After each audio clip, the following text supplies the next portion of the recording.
আমি রফিকের গান শুনছি, এই গানটা সুর শোনার পরে এই সুরের পিছনে যে রফিক লুকিয়ে আছে এটা মনে পড়বে কি পড়বে না? পড়বে। আমি কলকাতার সবথেকে বিখ্যাত বিরিয়ানি দাদা বৌদির বিরিয়ানি আমি খাচ্ছি বিরিয়ানিটা। আচ্ছা বলুন তো, বিরিয়ানি খেতে খেতে এর পিছনে যে একজন রাঁধুনি আছে, এটা আমার বিশ্বাস আছে না নেই? রাঁধুনি ছাড়া এটা তৈরি করা সম্ভব? সম্ভব নয়। এই যে মাইক্রোফোনটা আমি কথা বলছি, আচ্ছা বলুন, এর কথা বলার এই সাউন্ড টোটাল সিস্টেমের পিছনে একজন মানুষের হাত আছে না নেই? আছে আছে আছে আছে আছে। এক কথাতে আপনাকে বুঝে নিতে হবে, কর্তা ছাড়া কর্ম হয় না। প্রতিদিন পূর্ব দিকে সূর্য উঠছে, পশ্চিম দিকে আবার তার আলোকে নিভিয়ে দিয়ে সে মিলিয়ে যাচ্ছে। বলুন তো দেখি, আস্তে আস্তে আস্তে আস্তে তাকে নিয়ে এসে দুপুরবেলা এখানে দাঁড় করানো, আবার এখান থেকে নিয়ে এসে তার রোদ্দুরের তাপটাকে কমিয়ে দেওয়া, আবার নির্দিষ্ট টাইমে তার আলোকে হারিয়ে দেওয়া, এগুলো একটা কাজ না কাজ নয়? কাজ। তাহলে কাজ যখন এর পিছনে একটা কর্তা আছেই, থাকতেই হবে। কেউ যদি বলে যে এর পিছনে কর্তা নেই, তা আমি বলবো তার মাথাতে মগজ নেই, গোবর ভরা আছে। আছে না? এই যে আপনার নভেম্বর মাস চলছে, আগামী ডিসেম্বর, প্রত্যেক বছর আপনি দেখবেন ডিসেম্বর মাসে শীত, মানুষ দার্জিলিং, গ্যাংটক, শিলং বেড়াতে যাচ্ছে। জানুয়ারি মাসে হাড় কাঁপানো শীত, তার আগে ছিল সব গরম, মানুষ পাখা চালিয়ে এসিতে থাকতো। এই যে ঠিক টাইম বর্ষা, টাইমে গরম, টাইমে শীত, এই যে বারবার ঘুরিয়ে ফিরিয়ে এগুলো করে যে একজন স্রষ্টা আছে নাকি নেই? এগুলো এমনিতেই হচ্ছে, স্রষ্টা একজন আছে। এখন এই স্রষ্টাকে চিনতে গেলে আর স্রষ্টার ব্যাপারে বুঝতে গেলে আমাদেরকে একটা জায়গায় আসতে হবে। সেই জায়গা কোথায় আমি শেষে বলবো, এখন নয়। পবিত্র আল কোরআনের আমি প্রথম যে আয়াত, এই আয়াতের ব্যাখ্যা বিশ্লেষণ করবে ইনশাআল্লাহ। বক্তব্যের বিষয় শিক্ষার মর্যাদা। স্টেজে বসে আছেন অনেক জ্ঞানী মানুষেরা, আপনারাও জ্ঞানী মানুষ। আপনাদেরকে আমি এমন কিছু কথা শোনাতে চাইছি যেটা আপনার ইহকালে এবং পরকালে দুই জায়গাতে যাতে উপকার হয়। দুনিয়াতেও উপকার হবে, আখিরাতেও উপকার হবে ইনশাআল্লাহ। এবার আপনাদেরকে আমি কয়েকটা প্রশ্ন করছি, খুব জলদি চট জলদি আপনারা উত্তর দেবেন। এক, আচ্ছা মুহাম্মদ সাল্লাল্লাহু আলাইহি ওয়াসাল্লাম যে দেশটায় জন্মগ্রহণ করেছিলেন, দেশটার নাম কি? না, হয়নি না। এগুলো পড়াশোনা করবেন, বুঝবেন। সৌদি আরব কোন দেশের নাম নয়, আরব, দেশটার নাম আরব। সৌদ ও দেশের বাদশার নাম, বাদশার নামটা যুক্ত করে দেওয়া হয়েছে, দেশটার নাম আরব। দুই, আর আরবের যে শহরে তিনি জন্মগ্রহণ করেছিলেন শহরটার নাম মক্কা, তাই না? অথচ আমরা মদিনাকে বলি কি? সোনার মদিনা, সোনার মদিনা। অথচ নবী মুহাম্মদ সাল্লাল্লাহু আলাইহি ওয়াসাল্লাম জন্ম হয়েছেন কোথায়? মক্কায়। এর পিছনে একটা লজিক আছে, মারাত্মক। অনেক মানুষ প্রশ্ন করতে পারে যে তোমাদের নবী সোনার মদিনায় জন্ম না গ্রহণ করে মক্কায় করলো কেন? বলো, এতে যে কি যুক্তি আছে আপনি অবাক হয়ে যাবেন। আমি মায়ের সাজে এগুলো পড়ি আর মনটা খুব খারাপও হয়, আনন্দও পাই। আপনি যদি ভৌগোলিক দিকে যদি আপনি তাকান বা আপনি সারা পৃথিবীর মানচিত্র যদি আপনি ঘাটাঘাটি করেন, তাহলে দেখতে পাবেন মক্কা শহরটা পৃথিবীর মধ্যখানে অবস্থিত। কি বললাম বুঝলেন? একদম পৃথিবীর মাঝখানে অবস্থিত কোন শহর? মক্কা। আমি মমতাজুল ইসলাম, একজন প্যান্ডেলের মিস্ত্রি। এই প্যান্ডেলটা আমার ডিপার্টমেন্টে তৈরি করা হয়েছে, আমার দায়িত্বে। আমি যদি প্যান্ডেলের এক কোণাতে একটা লাইট জ্বেলে দিই, বলুন তো তার আলোটা চারিদিকে সমান ভাগে পড়বে? পড়বে না। আমি যদি লাইটটা নিয়ে একদম মাঝখানে জ্বেলে দিই, আলো চারিদিকে একটু একটু হলেও চারিদিকে সমান ভাবে পড়বে। পড়বে কি পড়বে না? পড়বে। আল্লাহু আকবার। অন্ধকারে নিমজ্জিত জাতির কাছে এসেছিলেন মুহাম্মদ রাসূলুল্লাহ সাল্লাল্লাহু আলাইহি ওয়াসাল্লাম, আর মুহাম্মদ সাল্লাল্লাহু আলাইহি ওয়াসাল্লামকে দেওয়া হয়েছিল আল কোরআন। এই কোরআনের আলো যাতে সারা পৃথিবীতে সমানভাবে পৌঁছে যেতে পারে, এই জন্য আল্লাহ সুবহানাহু ওয়া তাআলা মুহাম্মদ সাল্লাল্লাহু আলাইহি ওয়াসাল্লামের জন্ম দিয়েছিলেন কোথায়? মক্কায়, পৃথিবীর একদম মাঝখানে যে শহর অবস্থিত। এবার আপনাদেরকে আরেকটা কথা জিজ্ঞেস করে নিই। নাম্বার 3, আল্লাহ নবী সাল্লাল্লাহু আলাইহি ওয়াসাল্লাম যে প্রেক্ষাপটে তিনি জন্মগ্রহণ করেছিলেন বা যে যুগে, সেই যুগটার নাম কি? কি নাম? মানুষ জানে, ভয়ে বলতে পারছে না, যদি গোলমাল হয়ে যায় কিছু বলে, আর আমি তো মারবো না। আপনি এখন এটা মাথায় রেখে দেন যে মুমতাজুল ইসলাম ভাই আমার শিক্ষক। আপনি যত দামি লোক হন, আপনি যতই বড় উচ্চ পদস্থর মানুষ হন, আপনি মুসলিম হিসাবে এখন আপনাকে ধরে নিতে হবে যে আমার ধর্মীয় শিক্ষক মুমতাজুল ভাই, এটা আপনাকে মেনে নিতে হবে। আপনি ছাত্র, ওই জন্য আপনাকে আমি জিজ্ঞেস করছি, ভুল হতেই পারে, আমি তো আছি তার জন্য।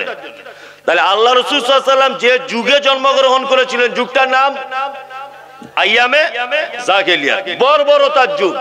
মানে বর্বরতা এমন ছিল যে একটা পুরুষ একটা নারী, দুজনারই শারীরিক চাহিদা থাকে না? পুরুষের চাহিদা প্রকাশ পায় অনেক সময়তে, মহিলার চাহিদা প্রকাশ পায় না। পুরুষ এত খারাপ ছিল তখনকার দিনে, রাতের বেলা যৌবনের সম্পর্ক করত নিজের ফুপুর সাথে, এবং সেটা বৈধ মনে করে। বর্বরতা এমন পর্যায়ে পৌঁছে গিয়েছিল, মানুষ মারা যাবার পরে তার গর্দান কেটে মাথার খুলি যেটাকে বলে, এই মাথার মগজ বার করে টুপিটার মতো খুলিটা সাইজ করে এতে মদ ঢেলে তারা মদ পান করত। এইরকম এক প্রেক্ষাপট এসেছিলেন মুহাম্মদ রাসূলুল্লাহ সাল্লাল্লাহু আলাইহি ওয়াসাল্লাম। তখন আইয়ামে জাহেলিয়াতের জামানায় 4টে পাপ চলতো পৃথিবীর, ভয়ঙ্কর পাপ। কটি পাপ? 4টে। এক, মদ পান করত মানুষ বৈধ মনে করে। 2, চক্র বৃদ্ধি হারে মানুষ সুদ খেত। 4, গোত্রীয় ঝামেলায় সামান্য ব্যাপারে মানুষ লিপ্ত হয়ে পড়ত। 5 নম্বরে হচ্ছে এই ব্যভিচার করত বৈধ মনে করে। 5টি মাত্র, 4টি মাত্র বড় বড় পাপ তখনকার দিনে ছিল। এবার আপনাদেরকে একটা কথা বলি, আমরা আলেম ওলামারা, আমরা হুজুরেরা শুধুমাত্র বক্তব্যের মজলিসে আল্লাহর নবী সাল্লাল্লাহু আলাইহি ওয়াসাল্লামের 23 বছরের জীবন, অর্থাৎ তিনি 63 বছর বেঁচে ছিলেন, 40 বছর বয়সে নবী হয়েছেন, বাকি থাকলো 23 বছর। এই 23 বছরের জীবনী থেকে আলেম ওলামারা বক্তব্য রাখে। নবীজি মধু খেতে পছন্দ করতেন, ও ভাইরা। নবীজি বউদের জামা কাপড় কাচতেন, ও ভাইরা। নবীজি কদু খেতে পছন্দ করতেন, আল্লাহ নবী মিষ্টি খেতেন, দাড়িগুলো আঁচড়াতেন, হাতের নখগুলো কাটতেন, যা কিছু বলি। কত বছরের জীবনী? 23 বছরের। এবার আপনাকে বলি, এই যে জন্ম থেকে নিয়ে 40 বছর, একটা লং টাইম, দীর্ঘ সময়। আচ্ছা, এই দীর্ঘ সময়ে আমাদের জন্য কোনো শিক্ষা আছে না নেই? আছে, অনেক শিক্ষা। তার মধ্যে দুটো একটা কথা বলি। আল্লাহ রাসূল সাল্লাল্লাহু আলাইহি ওয়াসাল্লাম ছোট থেকে তিনি ছিলেন একেবারে ন্যায়নিষ্ঠাবান একজন পুরুষ। ছোট থেকে তিনি ছিলেন প্রতিবাদী, ছোট থেকে তিনি ছিলেন কোমল হৃদয়ে, ছোট থেকে তিনি ছিলেন ইনসাফ পরায়ণ, বেইনসাফি করতেন না। ছোট থেকে তিনি কারণ নিজের ব্যাপারে প্রতিশোধ গ্রহণ করেননি। কি বললাম বুঝলেন? আল্লাহ রাসূল সাল্লাল্লাহু আলাইহি ওয়াসাল্লাম মক্কায় দেখলেন মানুষ চক্র বৃদ্ধি হারে সুদ খেয়ে গরিবদেরকে শোষণ করছে। একজন ভাই তার বোনের সাথে ব্যভিচারে লিপ্ত হচ্ছে। ধনী ক্ষমতাবান মানুষেরা তারা তাদের অধীনে থাকা গরিব মানুষদের মাল লুটতরাজ করছে। এই সময় আল্লাহ নবী সাল্লাল্লাহু আলাইহি ওয়াসাল্লাম প্রতিবাদী মুখ সামনে নিয়ে এসে একটা সংগঠন তৈরি করেছিলেন, যে সংগঠনটির নাম হচ্ছে হিলফুল ফুজুল। জানেন সংগঠনের ব্যাপারে কেউ? এই সংগঠন তৈরি করেছিলেন কাদের নিয়ে? যুবকদেরকে নিয়ে তৈরি করেছিলেন। তিনি এই সংগঠনের মাধ্যমে জাতিকে অন্যায় থেকে বাঁচাবার আপ্রাণ চেষ্টা চালাচ্ছিলেন। আর এরই মাঝখানে এই ইকোটা বন্ধ করে দেন তো, মাইকলা ইকো বন্ধ করে দেন, প্লেন ভাবে চালান, ইকো বন্ধ করুন, আস্তে আস্তে করে প্লেন ভাবে চালান। হ্যাঁ, ইকো বোঝা যায় না। এবার বুঝতে পারছো অসুবিধা হচ্ছে না তো? আগে অসুবিধা হচ্ছিল না, কিন্তু আগে একটু হচ্ছিল, আপনি যতই না বলেন হচ্ছিল না। হ্যাঁ, এবার একদম বেশ যেমন গল্প করে মানুষ তেমন। তা যে কথা বলছিলাম সেটা হচ্ছে এই, যে মুহাম্মদ সাল্লাল্লাহু আলাইহি ওয়াসাল্লাম একটি সংগঠন তৈরি করেছিলেন অন্যায় প্রতিরোধ করার জন্য। সংগঠনটির নাম কি? হিলফুল ফুজুল। আর এই সংগঠন কাদের নিয়ে করেছিলেন? যুবকদেরকে নিয়ে, তাই তো? আর এরই মাঝখানে আল্লাহ নবী সাল্লাল্লাহু আলাইহি ওয়াসাল্লাম চলে যেতেন কোথায়? গারে হিরাতে। মক্কা থেকে 8 কিলোমিটার দূরে একটি পাহাড়, পাহাড়টির নাম জাবালে নূর। এই জাবালে নূর পাহাড়ের একেবারে চূড়াতে একটি গুহা আছে, তার নাম গারে হীরা। আল্লাহ সুবহানাহু ওয়া তাআলা আমাকে 4 বার ওইখানে পৌঁছে দিয়েছে। 3 থেকে 4 বার আমি ওখানে দেখে এসেছি। আমি সব থেকে আশ্চর্য হই এই যে মাটি থেকে গারে হীরাতে কোনো মানুষ যদি ওঠে, দেখতে লাগে 1 বিঘা বা 1 হাত, এই এতটা লাগে নিচে থেকে দেখতে একটা মানুষকে। আমি শুধু একটা কথা ভাবি, আল্লাহ রসুল যখন আল্লাহর ইবাদত করতেন, আম্মাজান খাদিজাতুল কুবরা রাদিয়াল্লাহু তাআলা আনহা অসংখ্য বেঈমান মুশরিকদের চোখ আড়াল করে দিয়ে, সকলকে ফাঁকি দিয়ে আল্লাহ নবী সাল্লাল্লাহু আলাইহি ওয়াসাল্লামের খাবার তরকারি পানি ওই পাহাড়ে উঠে উঠে তিনি উপরে পৌঁছে দিতেন। সুবহানাল্লাহ, একটা পুরুষের পক্ষে সম্ভব নয়। আমাদের ভারতবর্ষের যে সমস্ত জয়ীফ দুর্বল লোকেরা হজ করতে যান, আমার মনে হয় 95% মানুষের পক্ষে ওখানে ওটা সম্ভব নয়। অথচ খাদিজা একজন মহিলা, আস্তে আস্তে আস্তে আস্তে তিনি উঠে যেতেন। আল্লাহু আকবার। হঠাৎ করে জিবরিল এলেন, মুহাম্মদ সাল্লাল্লাহু আলাইহি ওয়াসাল্লামকে ডেকে বলছেন, ইকরা, আপনি পড়ুন। আল্লাহ রাসূল সাল্লাল্লাহু আলাইহি ওয়াসাল্লাম বলছেন, আমি তো পড়তে জানি না। তখন জিবরিল আমিন সিনার সাথে চাপ দিলেন, পড়ুন। বলছে, আমি তো পড়তে জানি না। আবার চাপ দিলেন, পড়ুন। তখন আল্লাহ নবী সাল্লাল্লাহু আলাইহি ওয়াসাল্লাম বলছেন, ইকরা বিসমি রাব্বিকাল্লাযী খালাক, খালাকাল ইনসানা মিন আলাক, ইকরা ওয়া রাব্বুকাল আকরাম, আল্লাযী আল্লামা বিল কলম, আল্লামাল ইনসান মা লাম ইয়ালাম। 5টি আয়াত অবতীর্ণ হলো। এবার আপনাকে আমি গোড়া থেকে আবার প্রশ্ন করছি, উত্তর দিবেন। 1, মক্কায় কটি পাপ সব থেকে বেশি ছিল? 4টি। 1, ব্যভিচার। 2, মদ পান। 3, গোত্রীয় ঝামেলা। 4, চক্রবৃদ্ধি হারে সুদ, তাই তো? আল্লাহ সুবহানাহু ওয়া তাআলা মুহাম্মদ সাল্লাল্লাহু আলাইহি ওয়াসাল্লামকে একেবারে গারে হীরা ডেকে নিয়ে বলছেন, ইকরা, মুহাম্মদ সাল্লাল্লাহু আলাইহি ওয়াসাল্লাম আপনি পড়ুন। উচিত ছিল কোরআনের আয়াত অবতীর্ণ হওয়ায় 4টে বিষয়ের উপরে। মদ হারাম, ব্যভিচার হারাম, চক্রবৃদ্ধি হারে সুদ হারাম, লুটতরাজ হারাম, গোত্রীয় ঝামেলা হারাম, নিষিদ্ধ। এই ব্যাপারে আয়াত অবতীর্ণ হওয়া দরকার ছিল, কিন্তু আল্লাহ সুবহানাহু ওয়া তাআলা মুহাম্মদ সাল্লাল্লাহু আলাইহি ওয়াসাল্লামকে বলছেন, ইকরা, আপনি আগে পড়ুন, আপনি আগে পড়াশোনা করুন। তার আগে আল্লাহ রাসূল কি করতেন? সংগঠন করতেন। কি সংগঠন? হিলফুল ফুজুল। কাদের নিয়ে করতেন? যুবকদেরকে নিয়ে, তাই না?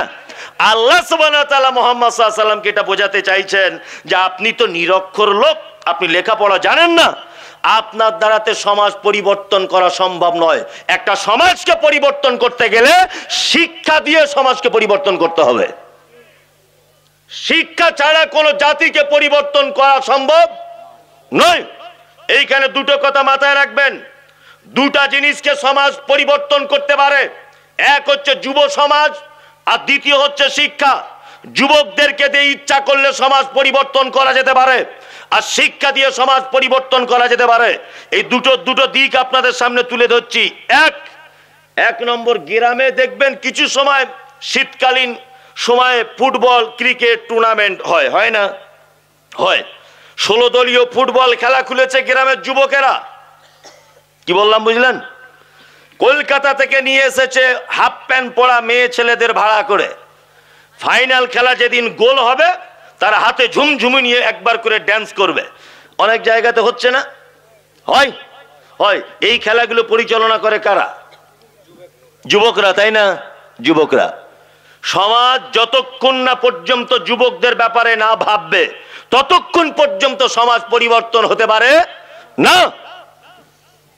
আমরা মাদ্রাসা, মসজিদ, মক্তব এর দায়িত্বগুলো কাদেরকে দিই? বয়স্ক লোক। এই 60 বছর বয়স হয়ে গেলে কোন ডিপার্টমেন্টের চাকরি টিকে থাকে? 60 বছর বয়স হয়ে গেছে মানে সরকারি পক্ষ বুঝে গেছে ও চকির জ্যোতি কম, ও বুঝে কম। মাস্টার মশাইকে বলেছে 60 বছর বয়স হয়েছে, আপনি বাড়িতে বসে বসে অর্ধেক বেতন খান তবুও ভালো, আমার স্কুলে এসে ছাত্র ছাত্রীদের সর্বনাশ করবেন না। কি বলছি বুঝতে পারছেন না? 60 বছর বয়স হয়ে গেছে মানে আপনার দায়িত্ব শেষ। দায়িত্ব বহন করার মতো ক্ষমতা আপনার আর নেই। আপনার দ্বারা তো আমার স্কুলের কোনো কাজ হবে না, আপনার দ্বারা তো আমার থানার কোনো কাজ হবে না, আপনার দ্বারাতে বিডিওর কোনো কাজ হবে না, আপনার দ্বারাতে এসডি অফিসের কোনো কাজ হবে না। আপনি বাড়িতে বসে বসে অর্ধেক বেতন পাবেন তবুও ভালো, আপনি ডিপার্টমেন্ট ত্যাগ করুন, তাই না? আর আমরা এত বড় গোপাল ভাঁড়, মাথা মোটা, আমার মাথা এমনি মোটা, আপনাদের সরু, এত মাথা মোটা আমাদের। ওই রিটায়ারমেন্ট মানুষ কিচ্ছু বোঝে না, বুদ্ধি কম, চোখের জ্যোতি কম, বারবার অজু নষ্ট হয়ে যায়, লিখতে পারে না, মনে থাকে না, ভুলে যাওয়া লোক, তাকে ডেকে এনে বলছি তুমি আর কি করবে, মাদ্রাসার সেক্রেটারি হয়ে যাও। কিয়ামত পর্যন্ত মাদ্রাসার উন্নতি হবে না। কি বললাম বুঝলেন? ওই লোকটাকে ধরে এনে দিয়েছে তুমি মসজিদের মতো আল্লি হও, ও মসজিদের জীবনে কোনো উন্নতি হবে না, কারণ উনি রিটায়ারমেন্ট লোক, ওনার বুদ্ধি কম। এইগুলোতে দিতে হবে কাদের? যুবকদেরকে দিয়ে। কি বললাম বুঝলেন? আরে এরা তো সেই যুবক যারা Bharat Pakistan, Bharat Australia, Bharat Bangladesh, Bharat West Indies cricket খেলার ম্যাচ হলে কে জিতেছে কে হেরেছে রাত 12টায় খেলা শেষ, পোল্ট্রির দোকানদারের দোকান থেকে মুরগি বার করে রাত 12টার সময়তে গ্যাস ওভেন ভাড়া করে পিকনিক করে 2টার সময়তে পিকনিকের খাওয়া দাওয়া। আরে এদের দ্বারাতেই সমাজ পরিবর্তন করা সম্ভব। আর এরা তো সেই যুবক পরের জমি দখল করে ক্লাব তৈরি করে, এরা তো সেই যুবক পরের ঝাড়ের বাঁশ কেটে জোট দখল করে ক্লাব তৈরি করে, এরা সেই যুবক দক্ষিণ পাড়ায় জলসা হয়েছে মমতাজুলকে নিয়ে এসেছে, উত্তর পাড়ায় আমরা অমুক বক্তাকে আনবো। আরে এদেরই দ্বারাই সমাজ পরিবর্তন করা সম্ভব। আপনি যারা খেলায় দায়িত্বে থাকে, যারা ক্রিকেট খেলা, ফুটবল টুর্নামেন্টের দায়িত্ব বহন করে, ন্যাংটো মেয়েদেরকে নিয়ে যারা ড্যান্স করায়, আমি আল্লাহর নামের কসম দিয়ে বলছি, আপনি গ্রামের ওই রকম 5 জন যুবককে ধরুন যে তোরা এই গ্রামের এই অসভ্য কাজে যুক্ত, তোদেরকে মসজিদের সেক্রেটারি করে দেওয়া হবে। 5 জনকে ধরে যদি সেক্রেটারি করে আপনি যদি দেন, তাহলে ওর পক্ষে আর ন্যাংটো মেয়েকে ভাড়া করা সম্ভব হবে? হবে না।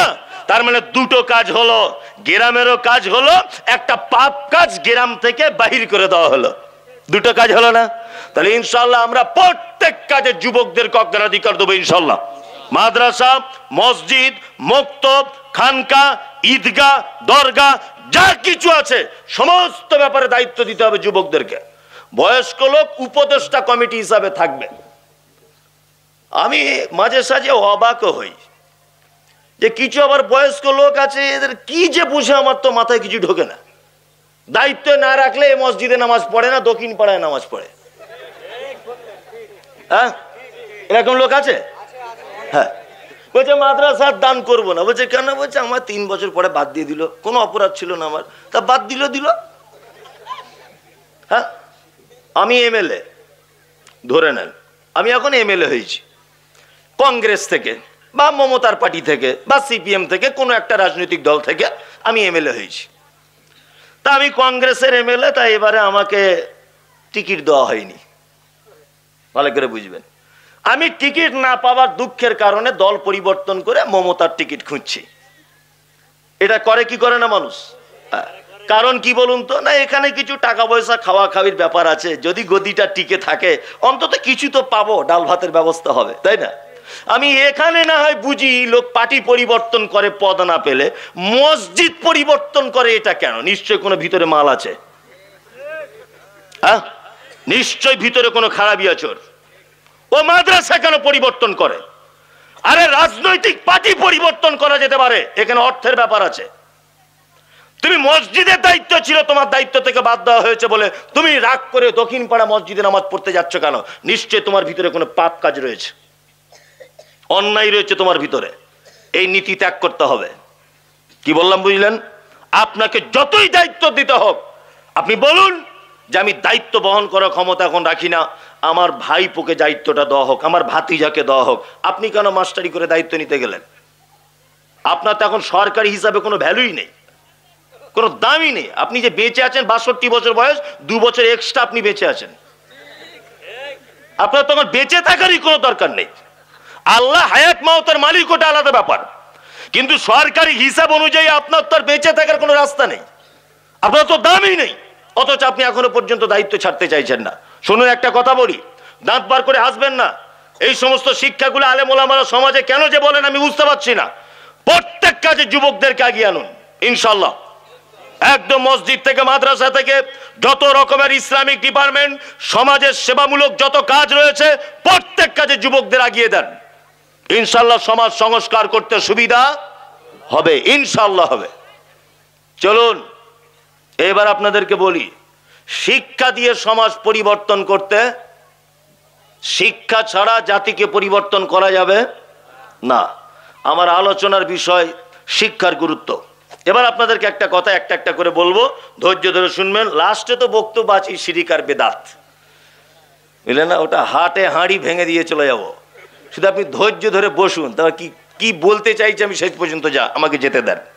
এক, আসলে আমি সব জায়গাতে জলসার এখন ডেট দিতে চাই না, মানে ডেট দিলেই কমিটি আগে আমাকে ঠাকুরের মতো পড়িয়ে দেয়, হুজুর এটা বলবেন না, সবাই একসঙ্গে থাকি এটা বলবেন না, এটা না বললেই হবে, আপনি যেভাবে বলেন কড়াকড়ি করে, এতে গ্রামে কি যে হবে, আপনাকে এনেও খুব বিপদে আছি আমরা, সব জায়গায় এরকম। তা তুমি যখন জানো যে মমতাজুল ইসলামের জিপ কাটা লোক, আমার আনার কি দরকার?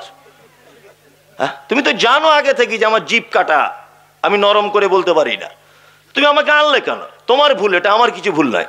যাই হোক, প্রথমে আমাদেরকে জেনে নিতে হবে শিক্ষা কাকে বলে, বিদ্যা কাকে বলে। আচ্ছা বলুন আপনারা যারা জ্ঞানী মানুষ, শিক্ষার বিদ্যায় দুটো জিনিস এক না আলাদা? কারা কারা বলছেন আলাদা? আমি ধরবো কিন্তু, বলুন কারা কারা বলছেন, হাত তুলুন। সব চাকা জাম, যদি বিপদ হয়ে যায় ধরে এলে একবার। হ্যাঁ, বিদ্যা কাকে বলে, শিক্ষা কাকে বলে, এটা আমাদেরকে জানতে হবে। এক, ওইখানে তোর দাদির কবর, ডালিম গাছের তলে, 30 বছর ভিজায় রেখেছি 2 নয়নের জলে। এটা একটা কবিতা, ছোটতে পড়েছিলাম, কবিতা না? হ্যাঁ, জসিমউদ্দিনের কবিতা। আর অজয়ের ভাঙনেতে করে বাড়ি ভঙ্গ, তবু নীতি নীতি ঘেরি নব নব রঙ্গ, চাই না এ কুঞ্জে ছেড়ে যেতে মন যে, কোথা পাবো একসাথে এত সাধু সঙ্গ। কুমুদ রঞ্জন মল্লিকের লেখা, ছোটতে পড়েছি, এটা ক্লাস 5-এ পড়ানো হতো। ওনার বাড়ি হচ্ছে কুমুদ রঞ্জন মল্লিকের বর্ধমান নতুন হাট বলে একটা জায়গায় ওনার বাড়ি ছিল। কবি তিনি বোঝাতে চাইছেন যে আমার অজয় নদীর পাড়ে আমার বাড়ি। প্রতিটা বছরে যখন অজয় নদীর বর্ষাকালে বান আসে, বন্যা যখন হয়, প্রত্যেক বছরে আমার বাড়ি ঘরদোর ভেঙে একেবারে ধূলিসাৎ হয়ে যায়। তবুও আমার কোনোদিন মন চাইতো না আমি কলকাতায় চলে যাই। গ্রামের সৌন্দর্য, পাখিদের কুহু কুহু ডাক, চাষিদের গান, গ্রামের সবুজে ভরা এই দৃশ্য ছেড়ে আমাকে কলকাতায় যেতে ইচ্ছা হয় না। তাই এটা কবি নিজের মনের ভাব প্রকাশ করেছেন কবিতার আকারে। আচ্ছা, এইটা আমার বেটার মুখস্থ করে লাভ কি? হ্যাঁ, একটা দাদু তার পোতাকে ডেকে বলছে কি, ওইখানে তোর দাদির কবর, ডালিম গাছের তলে, 30 বছর ভিজায় রেখেছি 2 নয়নের জলে। তা ওর দাদির কবর, এটা আমার ছেলের পড়ে লাভ কি? কোন লাভ আছে? কোন লাভ নেই। বিদ্যা হচ্ছে সেটা যেটা মানুষ তার ব্রেনে স্টক করে, তার মাথার মগজের সঙ্গে ঢুকিয়ে নেয়, তার মাথার ভিতরে আশ্রয় দেয়, কিন্তু তার থেকে তার চলায় কোনো পরিবর্তন হয় না, কথার পরিবর্তন হয় না, তার রুচির পরিবর্তন হয় না, তার দেখার পরিবর্তন হয় না, তার বন্ধুর পরিবর্তন হয় না, এমনিতেই কাকাতুয়ার মতো শেখে। এর নাম হচ্ছে বিদ্যা। বিদ্যা হচ্ছে সেটা যেটা মানুষ শেখে কিন্তু তার থেকে কোনো উপকার তার হয় না। শিক্ষা কি? ওই জন্য আমি অনেক বক্তব্যতে বলেছি, মানুষ পৃথিবীতে বিদ্বান হতে পারে, খুব বড় বিদ্বান হতে পারে, কিন্তু শিক্ষিত হতে পারে না। শিক্ষিত হওয়া খুব কঠিন। শিক্ষিত কে? শিক্ষা মানে যেটা অর্জন করার পরে তোমার বন্ধুর পরিবর্তন হবে। তোমার আগে একটা বন্ধু ছিল, সে মদ পান করত, তুমি এখন শিক্ষিত হয়েছ, ওই মদখোর বন্ধুকে ত্যাগ করে তুমি একজন সৎ বন্ধু খুঁজে নিয়েছো, তুমি শিক্ষিত। কি বললাম বুঝলেন না? তুমি কে? তুমি শিক্ষিত। আর তুমি যদি শেখার পরেও যদি মদখোরের সাথেও যদি তোমার বন্ধুত্ব থাকে, তাহলে তুমি বিদ্বান, তুমি শিক্ষিত নয়। দুই, তাহলে শিক্ষার বিদ্যার পার্থক্য বুঝে গেলেন। এবারে বলছি শিক্ষা কয় প্রকারের? কয় প্রকারের বলুন? দুই প্রকার। ঠিক বলেছে, দুই প্রকার।